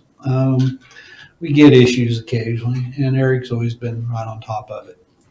So this is not a campaign for him, but you should be aware that we want to keep him. With that in mind, 3 or 4 years ago, the chief judge tried to get a grant put together and two counties in the district, Logan and Wallace County, have basically lost all of their recording systems, their abilities to function, and it doesn't work. Because they don't have IT helping them, making it work. Anyway, by the grace of God and whatnot, we got a grant. Now, initially the grant, like all grants, were supposed to cover everything, but they don't. And so they came out and did 3 separate breakdowns in regards, and that's what the letter I sent to you shows. The audio recording of 33,500. That's a must. We've lost all our court reporters at this point, so everything has to be recorded and transcribed. And so that 33,500 is direct from the grant. We got to pay it. It makes sense to do it, and I would strongly recommend that you consider that. The second part of it is the video conferencing and video presentation. There are counties where it's clear that they need that to the point where they have to have it. They're going to have to spend money. We are in a situation where it's currently working. Do we need it? You tell me. Would it be nice? Absolutely. There are some advantages if we went and accepted all of their projects. Mainly the advantage would be that if it broke, then the people who are putting it in are going to have to come out and fix it. If we try to rig it up with what we have that works, with what they have that we've got to change over to, if it breaks, I have a feeling that Eric and I are going to be on a first name basis. He'll be over fixing it a lot. And I'm not sure. I understand completely that he works for the county and not for the court. So the video presentation is probably the part I have the most problems with, in that we have a video presentation in the past. And I talked to Jackie, and to her knowledge, we've used it once in 14 years. It's called an Elmo system. We can zoom in and zoom out. Maybe it was too complicated for us. Maybe we didn't use it enough and nobody really understands how it works. Whatever. Anyway, the bottom line is, if we take their bid completely, then it's going to be about $18,500 for Sherman County. That's what I understood it to be, that we would probably pay a third of. Yeah, about a third. I suggested, and I sent, or they asked me on Friday, they said, well, everybody else is doing it. And I'm like, well, that really doesn't, as a parent, whatever, that doesn't really go so much. I've heard that before. But on the other hand, you know, maybe they are, maybe they aren't. The bottom line is, do you want to do it? Great. If you do, they'll be in here in a month or two to get it done. If you don't want to do it, we're going to have to put some of it in. There's no question that makes sense. Now, what I'd hoped that they would have done is broke it out and gave us options where we could pick this one and this one and this one. Yeah. And they really aren't. They're just saying, take the whole package, Right. or these three different deals or nothing. Yeah, pretty much. That's, and I'm, you know, that's the way it works. Yeah. Honestly, and this is probably not a strong argument on my behalf, I'm a year to 5 years from done. So if we do this, if we spend the money, you're doing it primarily for the next guy that comes in. Right. And I would love to say that if we spent that $18,000, we're done for the next 20 years, and I'd be lying to you. What I learned with Eric and over the course of the last 10 years is technology is It's obsolete pretty fast. yeah, it's every 2-3 years we're doing something different. It's clear that because of the court reporting situation, we have to have a recording system that works and microphones and whatnot that we can rely on, and that we don't wake up one morning and say, well, we missed that whole hearing. Yeah. Having said that, our current system, we've done that a couple times, where I don't know if it was human error or whether it was just the recording system is gone, and we've had to have rehearings to go over things that we've already done. How soon do you gotta make a decision on this? Pretty soon. They Next are, 10 minutes, we just. well, yeah, I would say by noon. Well, what I'm getting at is we start our budget stuff the 12th of June. Is that gonna be a problem? Well, the answer is this. The way the grant works, at least the way I've been told, is the guy's going to show up and he's going to hand you gentlemen a bill for $66,000, $950, and you're going to pay it if you accept the bid. Then the court system, the Supreme Court, through their grant, will write you the check for some $46,000 sometime in the future. Yeah. So I'm assuming they've got the money, they've got the grant, so I'm assuming it would be soon. But I can't tell you. let me see. Eric's opinion on this whole get up. Does he think we need to do Say, well, you think you looking at the whole full meal deal here, or what do you think? I agree with him on the video presentation, the 8,500. Correct. To me, there's no point. We still have one sitting up there that can be used. If they have to figure out a different connector to get into their system, then that's a couple $100. It's not 8,500. Yep. Cut that in half right away. The difficult thing is the video presentation. COVID, if that was still raging, it was totally a yes. Because it simplifies the entire setup. The difficult thing now is, my understanding from Brett is we're not doing very many remote hearings at all anymore. And so it makes it really hard to want to swallow that extra cost. Right. But am I hearing you right when you said that this is a package deal? That they're not breaking it out, so Well, you have to take one, or? They you have broke to it take out one?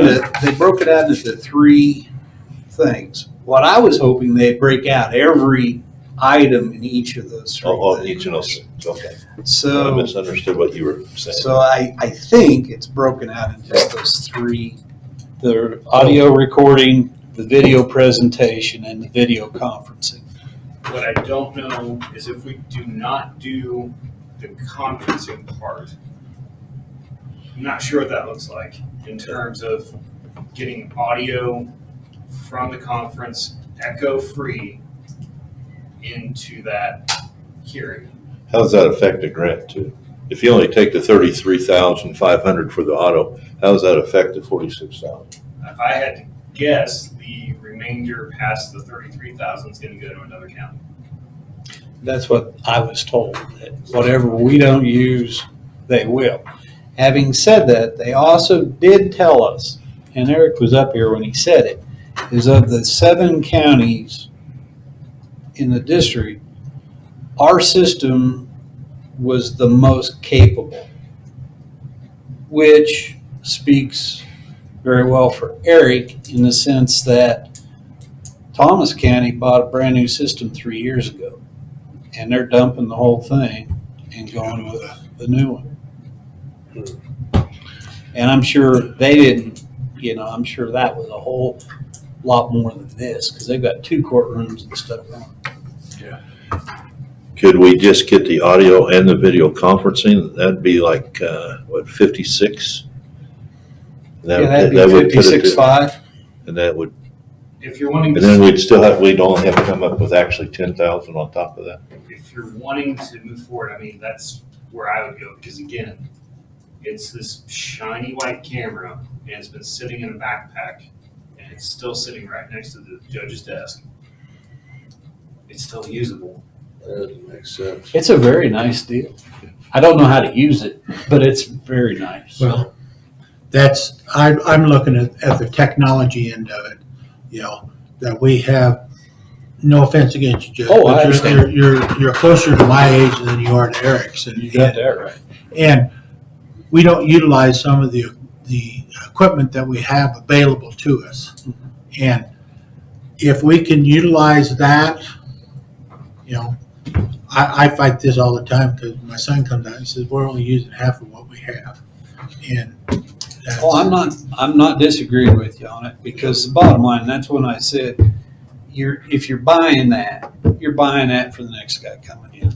Because honestly, the situation is, when you have a jury trial, and we nearly had one of those, but we didn't. We've gotten close a number of times. We just don't have a lot of trials.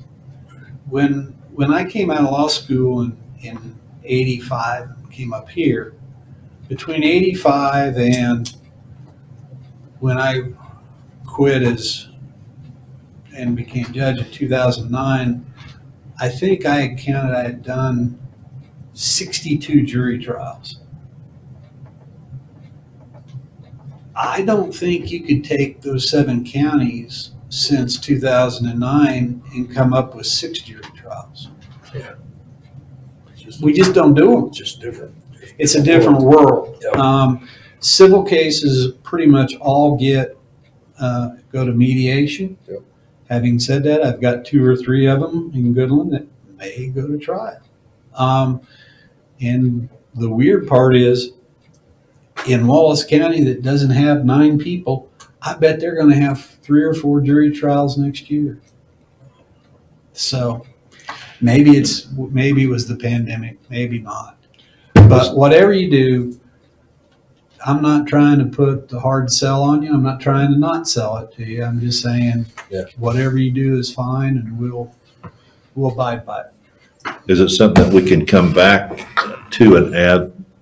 For example, if we do the audio and the video conferencing, can we come back and if we find out later we do need a presentation, we can add to it? I'm sure In we the future. could. It might cost us a little more. Yeah, I'd say it probably cost more, because it's gonna be another trip, and they don't make trips cheap. They're out of Wichita. If I had to guess, you're looking at probably $800 to $1,500 just to have them make another trip up. And that's what killed these other counties on our earlier systems, is the same kind of deal. They were coming out from Topeka. Well, Wallace County didn't want to spend $2,000 to have somebody that knew what they were doing come out. So we tried to do the best we could with what we had. And that's why Wallace County has no system virtually at all now. So I hate to say this, but time probably is of the essence. So I'm not saying you need to make that decision today, but you probably need to make it within the next week or 2, because I understood they were talking like if you got 2 weeks June or to get- July that they were planning on trying to doing do it. budgets on the 12th. That's for next year, though. Yeah, I know. We need it out there. I think it was on that year. We have $10,000. If you guys. If you guys are comfortable, just to the county share being 10,000 instead of 18,500. I mean, Well, it makes sense. the one more thought to go with that, and Brett can speak to this probably more than I can. Document cameras, they don't show documents. They show PDFs. They show video clips. They show almost everything is electronic. And so there's not a huge need for that document camera. From a criminal case perspective, that's absolutely right. Everything that we throw up there is already on the computer. We hit a switch and it goes up on the TVs. Yeah. But now a civil case, one of the civil cases Judge Showalter was discussing may be very original document intensive, where we may need to have one of those. But I can tell you in my 8 years, I've never used an Elmo. My understanding, and this I would rather not be quoted on because this is technology and Steve and I are on that level. I believe the argument for the video presentation is that when the computers hook in and put on what evidence they wanted to present, if we had the $8,000, then supposedly I would have the ability to see it first and be able to rule accordingly on whether it could come in or not. Now, it's not foolproof because the argument could be made that I would ask that any video evidence before trial be shown to me so I can rule on it then. And we can try to get around it. Now, the argument here is, well, if I had that system, well, then I could be sitting up there looking at one of my many screens, thank you, Eric, and make that ruling there. And again, you guys treated me as well as I could ever ask for. So I'm not trying to say what you should or shouldn't do. So. Well, we need a final recommendation. We're not gonna be the ones using it, so. Final recommendation.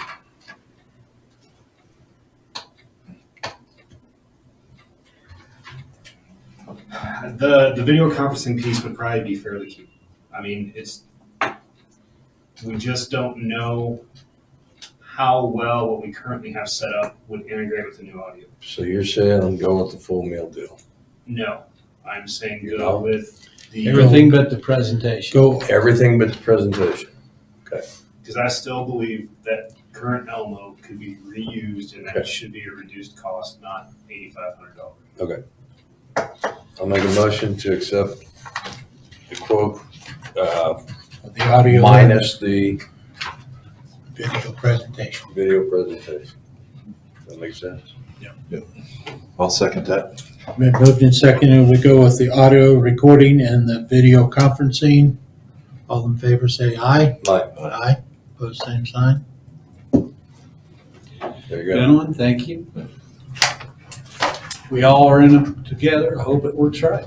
Here's We'll the just- open. Eric can build another Say what? stack on the screens. Yeah. I'm hoping that one of these days you're just going to walk in there and you're thinking, I'll just be like an airplane pilot. I'll just have screens everywhere. Anyway, thank you. Welcome to the technology world. I don't want to regularly join this. Executive session. Executive session for 45 minutes to include Trish Vogt with Holston Sifkin. I'm hoping 45 minutes does it. Okay. I hear a motion. So moved. I'll second. Been moved and seconded, we go into executive session with Trish for 45 minutes. All in favor say aye. Aye. Pose same sign. Motion's passed. We'll go into executive session. I'm gonna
Okay, meeting's back in regular session, but I call for a motion to go another 20 minutes for executive session. So move. I'll second it. Been moved and seconded, we go back into executive session for another 20 minutes after Judge Showalter has. I just want to let you know, I notified the folks about what you had voted on. They amazingly came up with $8,500 if we would be willing to take it. And I suggest that sounds like a wonderful idea. I think you got a good idea. Absolutely. Thank you. Okay. What's that? Motion on the floor, seconded. Do I, all in favor, say aye. Aye. Aye, pose same sign. Back in executive session for 20 minutes.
regular session.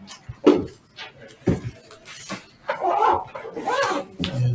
what do we have? Mr. Townsend out there? No, we're up at, We kind of jumped over a couple. up at 10 o'clock. We're Joe Bad. That one. Okay. Just an hour.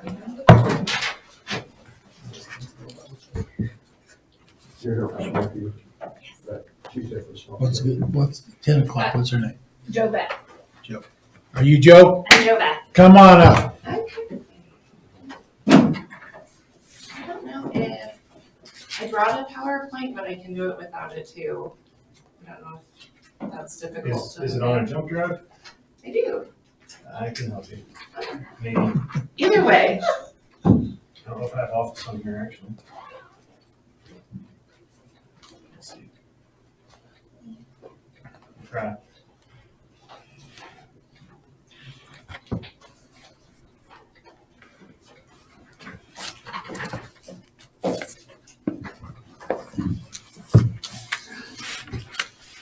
Thank you. Thank you. Okay. That's all right.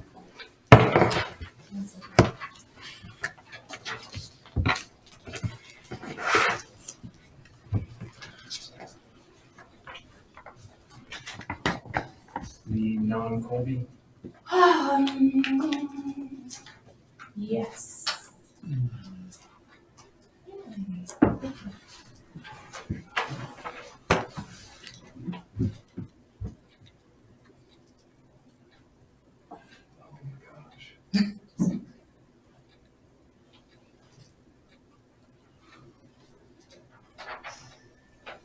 Was that 5? It's short, it just looks. This meeting an hour behind. Wonderful. Okay, well, my name is JoBeth Hazelhorst. I'm the director at Smoky Hill Foundation for Clinical Dependency. I wanted to just share briefly a little bit about the history of our organization if you weren't familiar with it. We are based out of Hayes, but we have recently started an outreach office over in Colby, which is why I'm here today.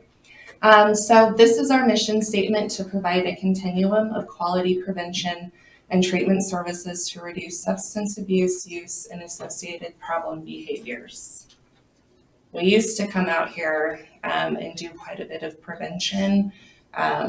I was a part of it a little bit here in Goodland back with the Regional Prevention Center, but we'll get more into that later.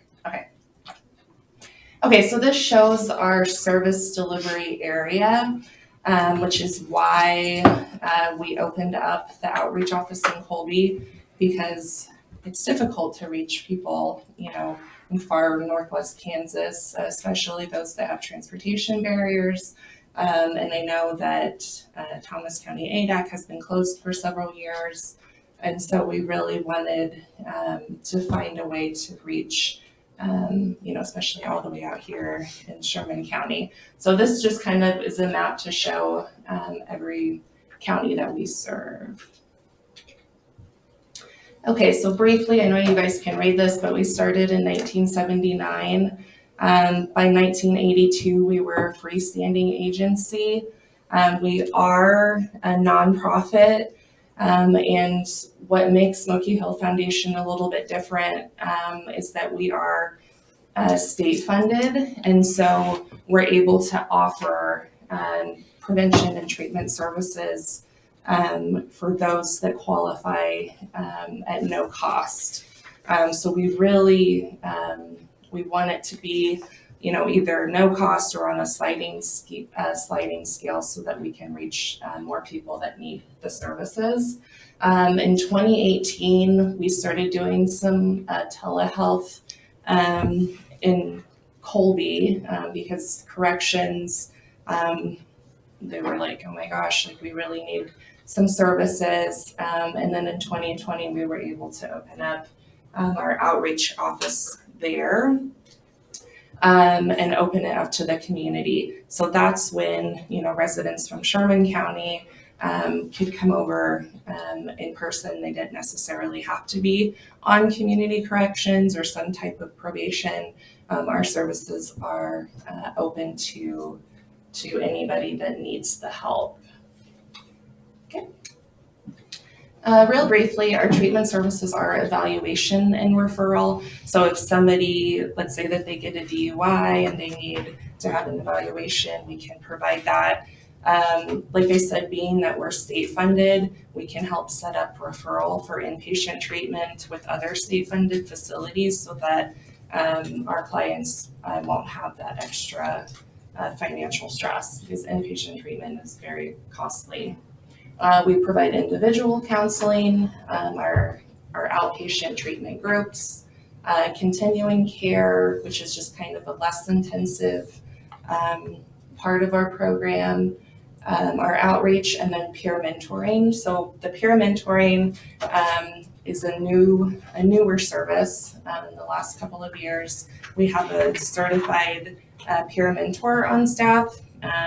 She has about 7 years of sobriety, and so she's able to meet with them as a complimentary service also. Prevention, this, like I said, this is where I started back in 2013, so this is kind of like where my heart is with prevention and youth.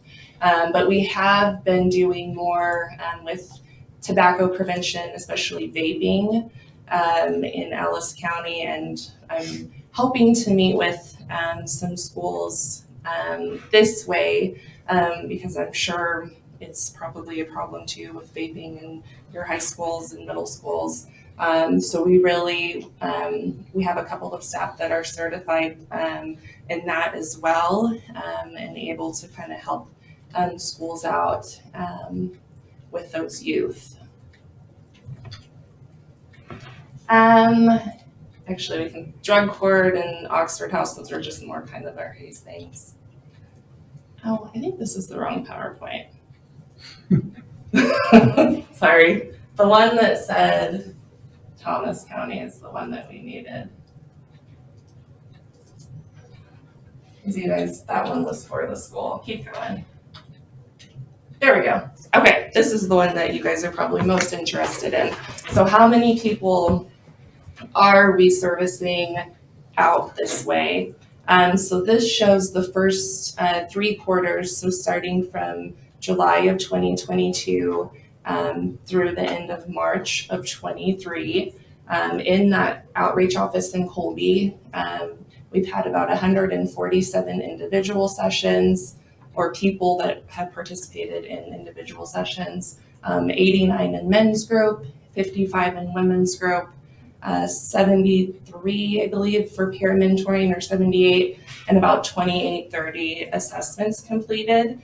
And of those, about a quarter of them have been Sherman County residents.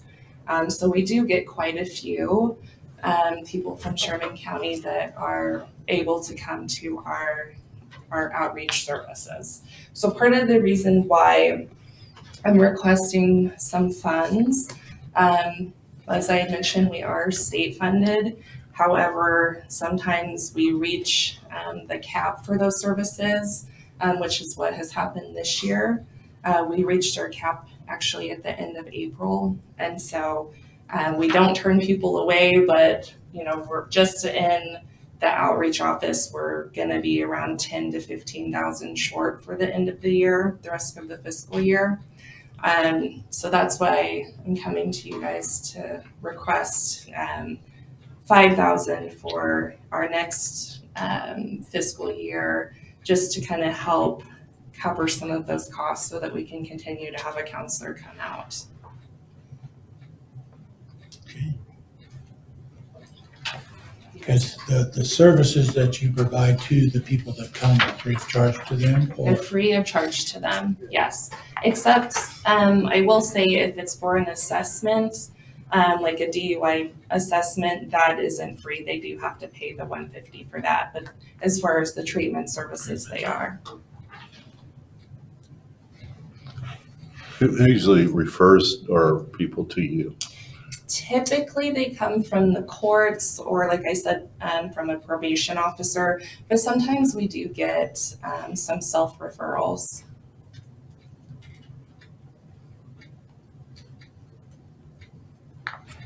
Ashley, how much was our alcohol tax? That's what I'm looking at right now. Yeah, okay. Where does that go now? It doesn't go anywhere. Ever since ADAC closed. So last year for a full year, we had $9,865.89. We can utilize that. Mhm. And that goes to ADAC, or where does that go? It doesn't go anywhere currently. So then we utilize that. So it's a tax we receive on alcoholic beverages that are sold. It's not a levy fund. Right. So with more increased funding, could you provide more services to the Sherman County? Absolutely, especially with the youth, because oftentimes, that needs to be done either in the schools or, like more work coming out this way, so, yeah. The reason I bring that up is, we used to receive that here locally, one of the organizations I work with, and to bring education and training to prevention. I think that's a key element that this county needs a lot of, is more prevention education. Yeah. And for assessment, where do you guys send them to anymore? So typically that's up to the defense attorney where they send them to. We don't mandate where they have it. It's just by Where they statute, usually you've end got to up. have a drug and alcohol assessment on any DUI related case. Where they usually end up going, Hayes, I think, is typically where they go. Okay. That's the problem, is a lot of these people that are in trouble, they can't drive, they can't do anything. They can't even get to Colby. Yeah. And we don't have transportation to get them there, so they gotta get assessment plus also help and therapy. It'd just be nice to have, we made a deal with someone, I thought, with an ADAC, that they're supposed to open up a local office. That's the reason they got the alcohol tax, if I remember right. But I think it needs to go, they were supposed to open up a local office, I don't think they ever did. But then I don't think, I remember them trying to get an office opened here, and we Yeah, they had one for a little bit or something, and. I think there was ended up being an issue with the licensing. Right. There's something that never got done. It'd be nice to see some local services for the funds that we provide. Because everything is in Colby Hayes.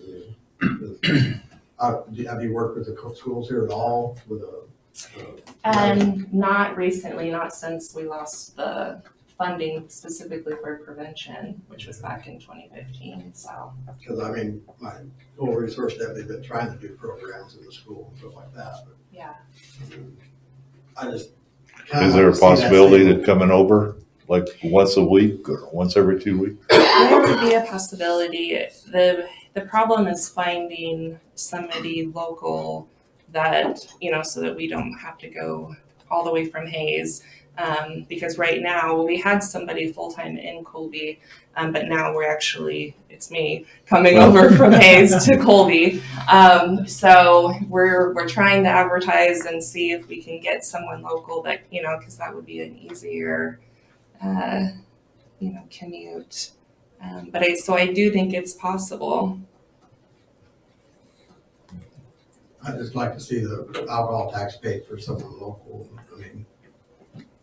If anything, we can use it to buy stuff for the schools, or like our school resource deputy could administer or something like that. But I just. Be nice to get the vape detectors. Yeah, there's a lot of stuff that could happen locally with that money. I think that's something we can talk about during budget.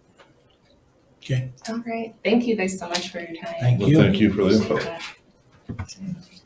Thank you. And that funding was for this year? Oh, Yes. for next year, okay. For next year, yeah. Okay, yes. Let me just get do this if you want to reach out to me. Okay. You guys have anything else for me before I go upstairs? Not that I know of, sir. Thank you. Thank you all very much. Miss Tammy.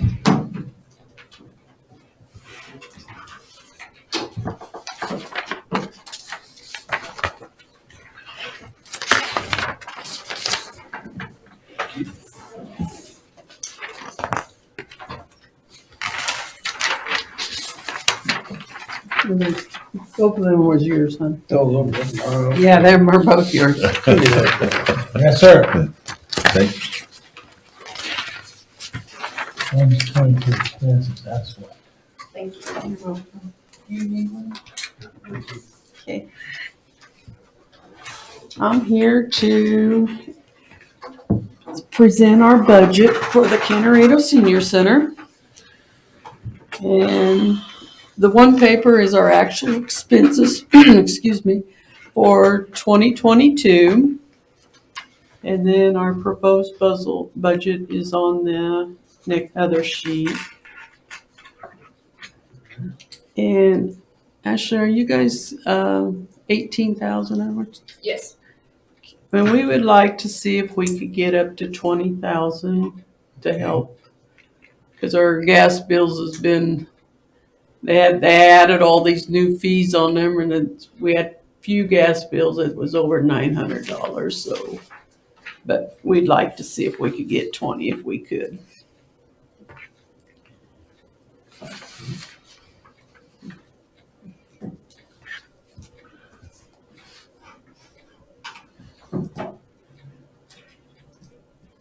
Now, are you serving meals out of there, or do they bring the meals? No, I'm serving meals out there Monday through Friday.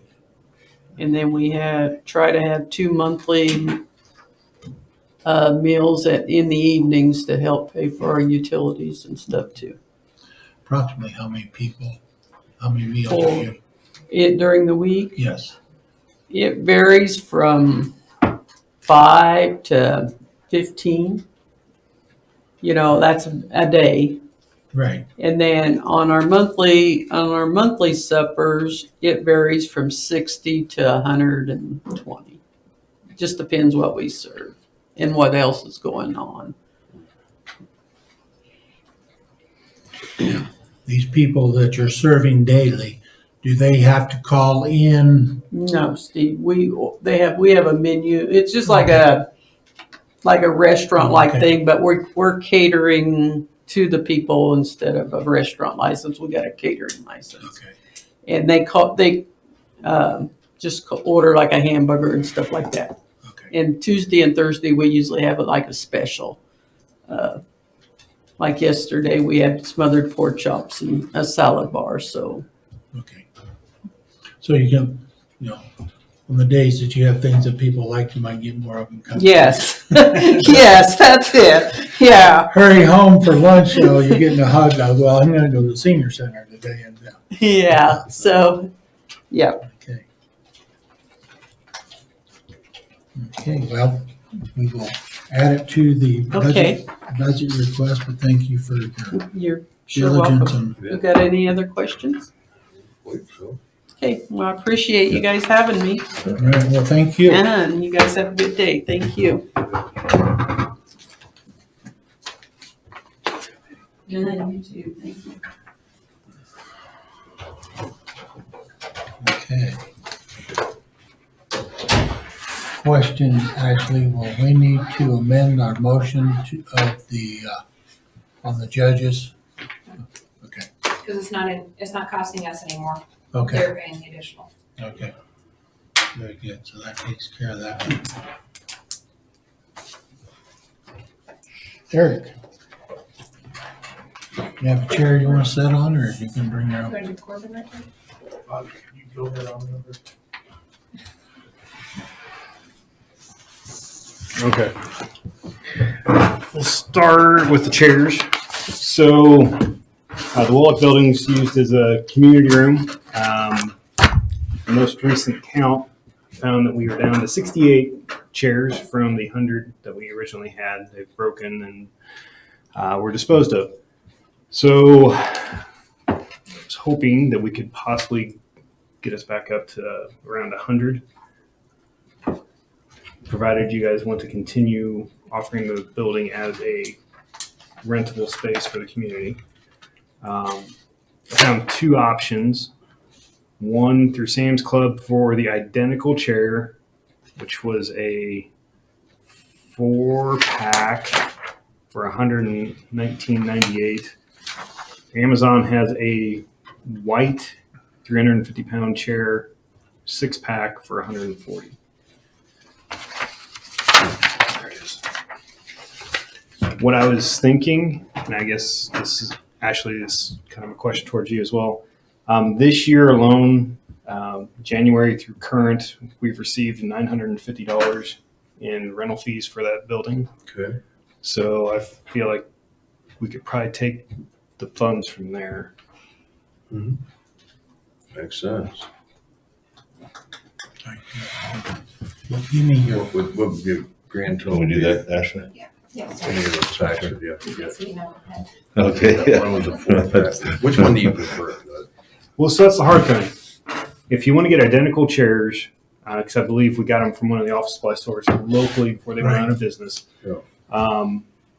They're branded differently, but they look identical. That Sam's Club does $119.98. Yeah. And so we would probably need That was 4 chairs. 4 chairs. That's $30 a chair, more or less. Yeah, that's what I calculated. Okay. I guess it comes down to what do you guys feel is an appropriate number?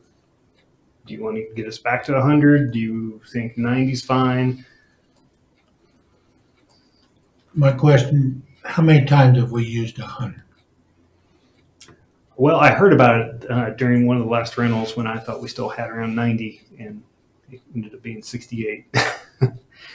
So not many times, but it has occurred. No, we need 32. So you use up to 9. I just go back up to the 100 to keep it where it was, and I like things looking the same. I would go for the 4-pack. Okay. And the chairs all look the same. Do we have an account? We do? Okay. So you guys are good with that and you want to move forward and continue to? Yes. Okay. Cool. Well, Do we need a motion for that? It'll be under 1,500, so. Right. Okay, that was good. Perfect. Okay. I believe the next thing I'd like to talk about is kind of a compounded thing. It's listed as cell phones. I am currently looking at T-Mobile as being a provider for our cell phones. If they work, I've requested a demo phone to test. So I don't know if one of your deputies would be able to carry that around and just kind of let me know how that worked out in the county for Can you EMS. hear me now? Oh, that's a different. Yeah. But there's a fairly substantial savings if we could switch from Verizon to T-Mobile. The other piece of that kind of ties back into the last event we had where we couldn't access time cards. It wasn't our issue, but one of the things that we don't have is a redundant internet connection. Time cards is one of the things that would affect if we lost internet. Mm-hmm. T-Mobile offers a cellular-based redundant internet for $45 a month. Something I'm looking for from you guys is how much risk are you willing to accept versus having a redundancy in place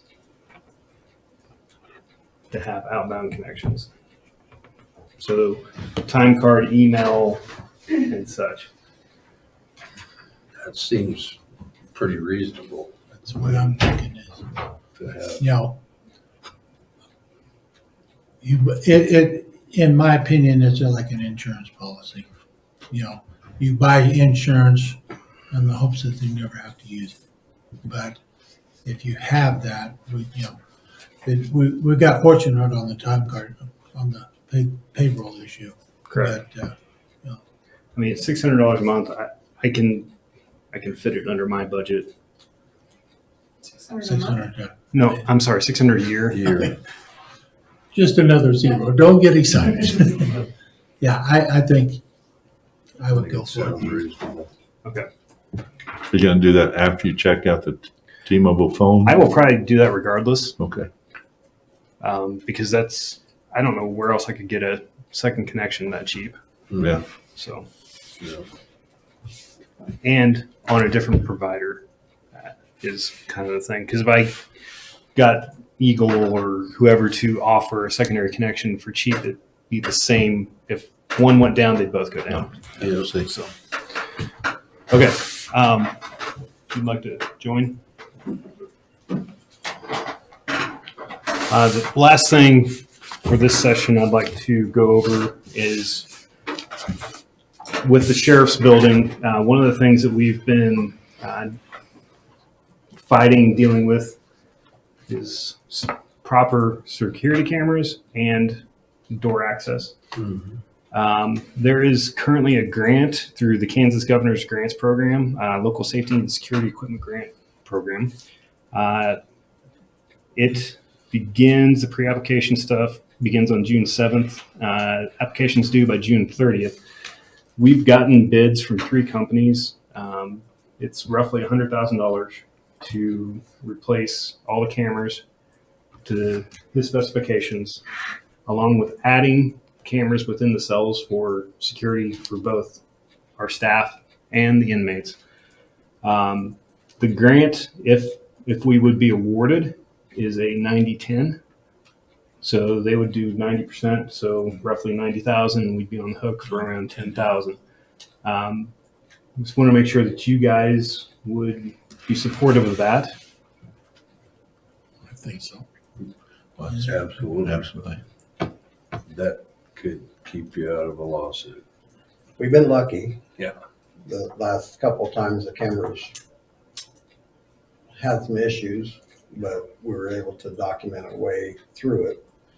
But it could have caused a large problem for the county. Right, exactly. And the door access would just be much secure, inefficient for them. Right. And that's just in the jail for the door access stuff, or is that for the courthouse and everything? Just the jail. Just the jail. How soon would you know whether you got the grant? Was it pretty timely, or it's going to take some time? I don't remember reading that. Okay.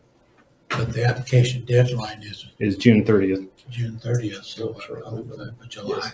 20 days. Yes. Well, and then how long is the quote, for the cameras? I imagine if I asked, they would extend them. If you could kind of coordinate, make them lock in a price, in accordance with how long it's going to take to grant. Usually Yes they or do. no on that. They've been Because that 10,000 on the county side could turn into 15 or. Correct. Who knows? Well, I can request that. Okay. Well, even, if the prices go up that much in the next few months, we're in trouble. Yeah. So there's several projects that could cost a lot more. Okay. But Well, if it can happen, it'll happen to us. So. yeah. But so have your blessing to Yeah. go ahead and get the grant application in. Yes. And if it comes up, we will cover 10,000. Yes. Okay. Yes. All right. Thank you. You bet.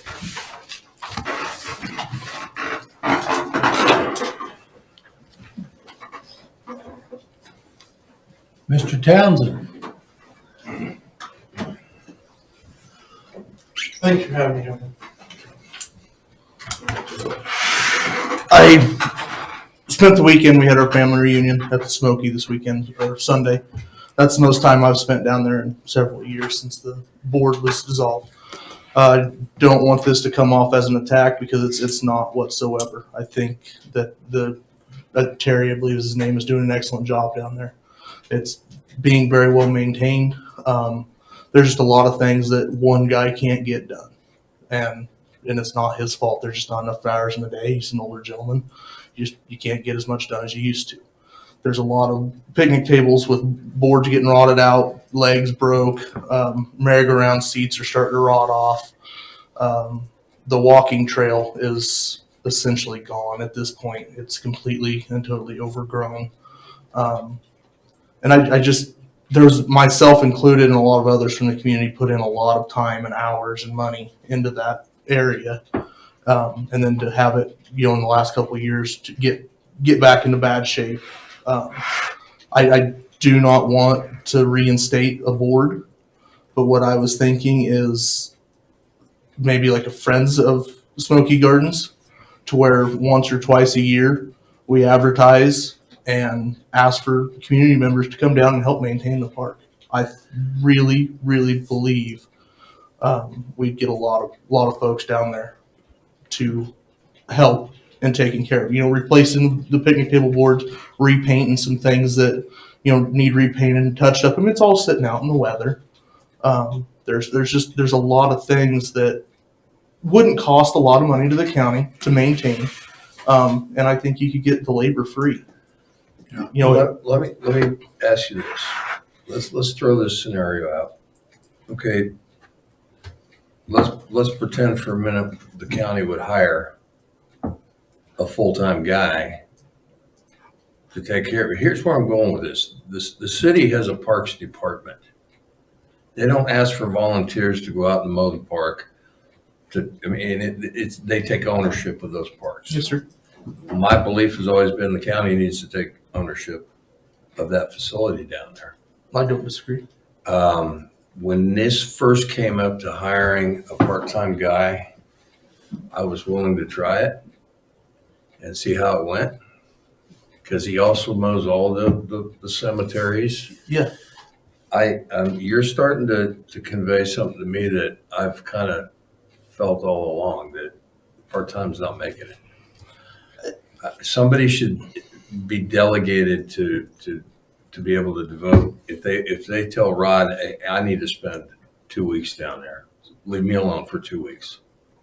That should be allowed. I don't disagree, but I mean, for one guy, I mean, it would be a full time. I mean, there's a lot to do there. It is. I mean, there's a lot to maintain. Yep. And I'm not opposed to volunteer help. I mean, I think that's great. I really think if you were to advertise, be here at 8 a.m., bring your work gloves, paintbrushes will be provided, that sort of thing. The county can bring, if we need to pick up tree limbs, the county can bring down a dump trailer or something along those lines. Yep. But I think just the manpower would be. I think what I'd like to do is discuss this with Rod, as a duty, as another. Ashley, you got something? What are your guys' thoughts if we did we were talking over here, like the citywide cleanup? If we did like a county volunteer day, like a quarter of the county employees could go down. Yeah, I'm okay with that that. day, that week, and then the next week, another quarter, just make a sign up list. We still pay them. Yep. But it's also benefiting and getting that back. No, that's great. I mean, I just think we need to pay more attention. And those things get away. And that's, there was some old farm gals down there that would not use the outhouses. I mean, they're pretty rough. Okay. I mean, we had put in bug sprayers in there, just the automatic battery operated ones. They haven't been refilled, and just a lot of things like that. I absolutely do not want this to come off as an attack. No, that's not what this is. You're not the first person to approach either the committee or the commissioners or individuals that are concerned about wanting to help improve improve and maintain. I mean, and I think if you can use some community help, that just builds into that community pride, and then you'll have a lot less issues with vandalism and that sort of thing as well. Because once that community pride is established, then you have community policing as well, and a lot of that stuff will kind of take care of itself. Good thought. So I like it. Yeah. That's my thoughts. I think your suggestion of talking to Rod to get someone, here's the list of duties, but then also to get ahead of the game, have a community day that, hey, it's a whole lot more fun to have 10 people come out and paint boards and put boards together than it is go out there and do it yourself. For a couple dozen packs of 88-cent hot dogs from Walmart, Right. you can sure get a lot of people down there and feed them a hot dog, and they feel good about themselves. We got Right. a lot done. Yep. And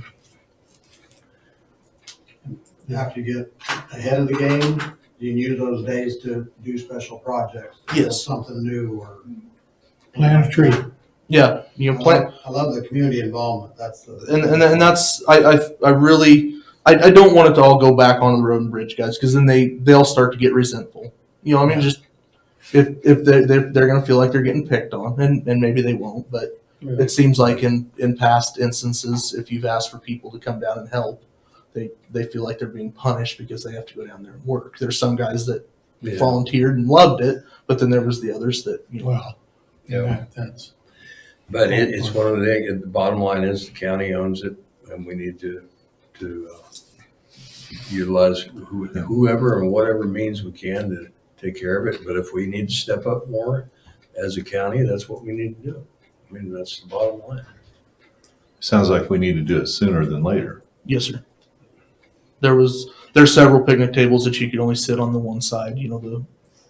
The seat board was about rotted in two, or even some of the bolt where the bolts go through, they're starting to pull through. I'd say There's a lot of safety things. The one merry-go-round hasn't been greased. You can't hardly spin it anymore. And that's just maintenance. It's just maintenance, but the guy that's down there mowing all day, He's not thinking about it. he's not worried about the merry-go-round falling apart or needing greased, and that's not his fault. I mean, he's got a lot on his plate, but that's where a fresh set of eyes that comes in and, oh hey, yeah, we haven't maintained or give that little TLC in a long time. I think we just need a punch list on things that absolutely need replaced. Yep. Things that need upgraded or just painted or whatever. When we were down there working all the time, we'd one guy so everybody else was working on a project. One guy would walk around with a can of marking spray paint and just check out all the boards on all the picnic tables. You just put an X on the ones that needed replaced, and then you had a good count of how many boards you needed to get out of the shed. We bought a whole bundle of them and routed them and primed them and painted them, and I thought there was probably still some of those. I don't know how many were in that bundle, 140 something, I think, and I think we used 60 of them. So I would assume there's a fair amount of those in that shed somewhere. Sure.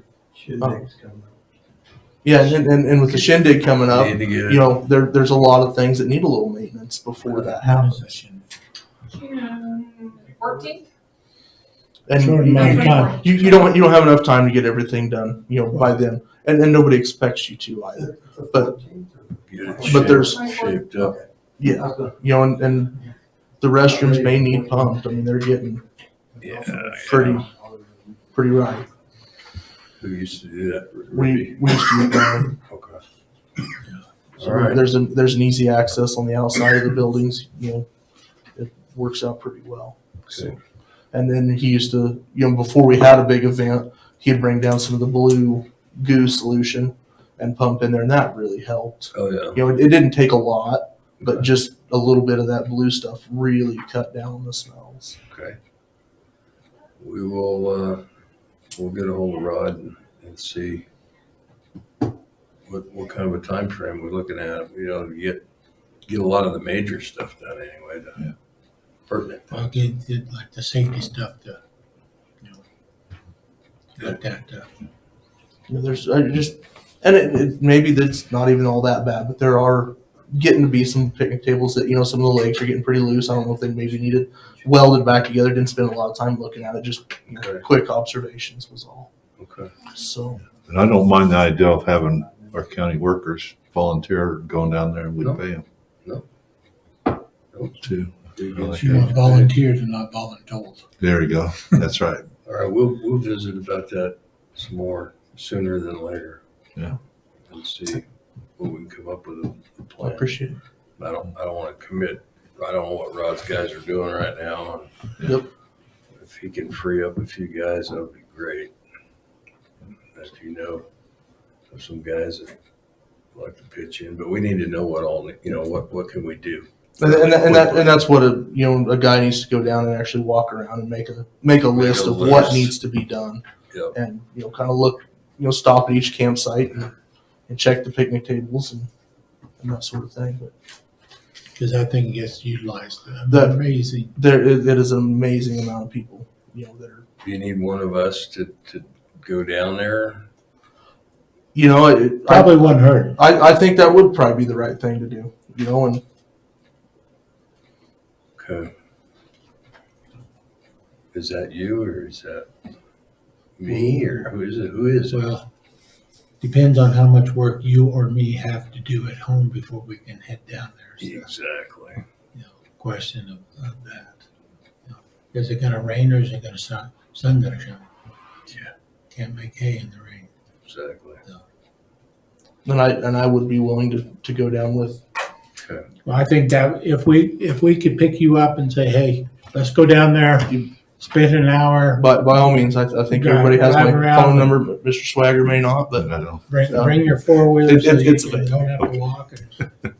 I'd be more than happy to go down and do a walkthrough. So, Okay. but I didn't want this to come off as an attack. Just No, absolutely not. You're a a fresh citizen. concerned citizen with an intimate knowledge of. down there. And I think that's the thing that, each one of us has our passions of things that we do and that.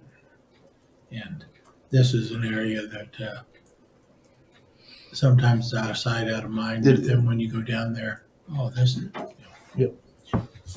So you want to call? Appreciate him, or you bringing want it me to our attention. Thank you. Do you want to go down there? Yeah. Okay. I'll go down there. Okay. You wanna, we'll get with Brian to get those restrooms pumped and. Well, thank you, gentlemen. I appreciate your time. Absolutely. bet. Thanks for coming in, Corbin. Have a good one. Steve, have a good day. Thank you. Hey, thank you, Corbin.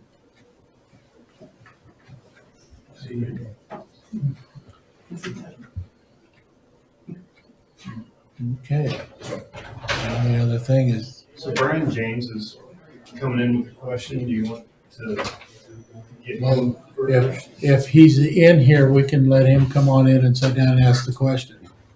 Come on up, Mr. James. I'm waiting on you. Waiting on me? Yeah. Sorry. Question for you guys. I didn't know who I needed to talk to. So out at the fairgrounds, the ground top building, everybody uses for events and everything else. There are no exit. There's no Exit signs? exit lights and emergency lighting out there. And with all the events that are starting to build more out there with like weddings, there's 2 weddings going on this summer. The endowment, of course, is using it every year. If the power ever goes out or if there's a major emergency that happens out there, there's no direction of where people need to go, especially if the power goes out. So I didn't know who I need to talk to see if we can get the ball rolling on getting quotes or whatever, so we can see, because I believe there are 4 main exits in that building. Correct. So, and then you need exit lighting all, kind of sporadic all throughout there. So do I just go do that, or do I need to go talk to Mr. McKnight, or who do I need to? I think it would be best if you take William with you. Okay. And go around and you're going to know what's required. Sure. If you would do that. And then would he be the one that would need to go and talk to, get quotes from certain electrical departments to come and take care of it, or is that my spot to do that? No, he should be able to do that. I would think he would. Okay. He can do that. Okay. You could point him in the right direction, let's put it that way. Okay. All right. I said, again, I didn't know if I need to talk to the fair board, you guys. I just know who I need to talk to. That's why I was trying to get direction from you. I think, the fair board has control of the fairgrounds. The contract once read that the week before, during, and after the fair. Okay. For the rest of the time, it is the red hat and 2 flashlights and direct. Yeah, right. This No, we gotta get it right, get it. I just know that area is getting utilized more and more, not just for fair, even for fair at nighttime. Obviously it gets used. So, but for other events, I know it's getting used more and more, especially with the Elks not being open anymore, with them doing their remodel right now. So I know a lot of people are trying to find big venues, and that is a big venue that the county allows people to use. Okay, now I'll take it a step further. Let's say during the fair, you got a bunch of people out in the barn. Is there lighting out there? Emergency lighting? I don't believe there is either. I mean, you got a bunch of people. Emergency lighting, what do you mean? Yeah, right. It's an emergency no matter what. So, I mean, there's something else we gotta think about too. That needs it too, honestly. Well, I think the only building out there that actually has lit up exit lights is the 4-H building. yeah. I think that's the only one out there. So. See, the can of worms just got Sure, wider. right. Yeah. Even the new metal building, I don't know if it has anything. There's nothing in the Morton building. Anything the public has access to, even if it's just during fair, I mean, right. You could have 20 people going through that barn and the lights go out. Yeah, and it's dark in that barn and the lights go out. Yeah, sure is. I guess just segment it out, you know, here's what we need for the pavilion, here's what we need for the barn. Okay. You know, and any other, outbuildings. Okay. Whatever you think. Okay. I'll get with Mr. McKnight and we'll get it figured out. We might as well do it right if we're gonna do it. Sure. Okay. Perfect. That's all I had for you, gentlemen. All right. That's all. Just one more thing. Yeah, That's just it. can I ask done for yet. executive session for 10 minutes for non-elected personnel, please, for Brian, myself, and Brett? Okay, I guess I'm stuck here. I shouldn't have came in here. Gee, I hear a motion for executive session for 10 minutes. So moved and reconvene here. I'll second it. Then moved and seconded executive session. All in favor, say aye. Aye. Opposed, same sign. Motion carried, executive session.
Because You want to Actually, give leave, me a just bill Brett, for stuff you want to then. leave that up there because we're I going got to. some numbers, that's got throw at you before I turn my motion.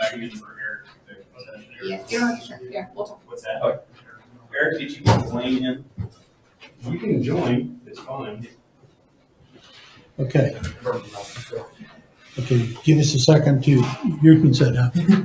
We're back in general session and we would like to go 5 minutes of executive session For with, security measures? for security measures with Eric and Blaine and Ashley. All in favor, or do I hear a motion? so moved. A second. Been moved and seconded. We'll go back into executive session. All in favor, say aye. Aye. Opposed, same sign. Motion passed from executive session. So real fast,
We're back to general session. Do I hear a motion for, is there anything else needs to be brought before the commission? I hope not. I'll make a motion to adjourn. I'll second that. Minutes. We reviewed them already. Yep, I think we're good to go. Motion to adjourn. And I'll second it. Been moved and seconded. We adjourn. All in favor say aye. Aye. Opposed, same sign. Rod moved.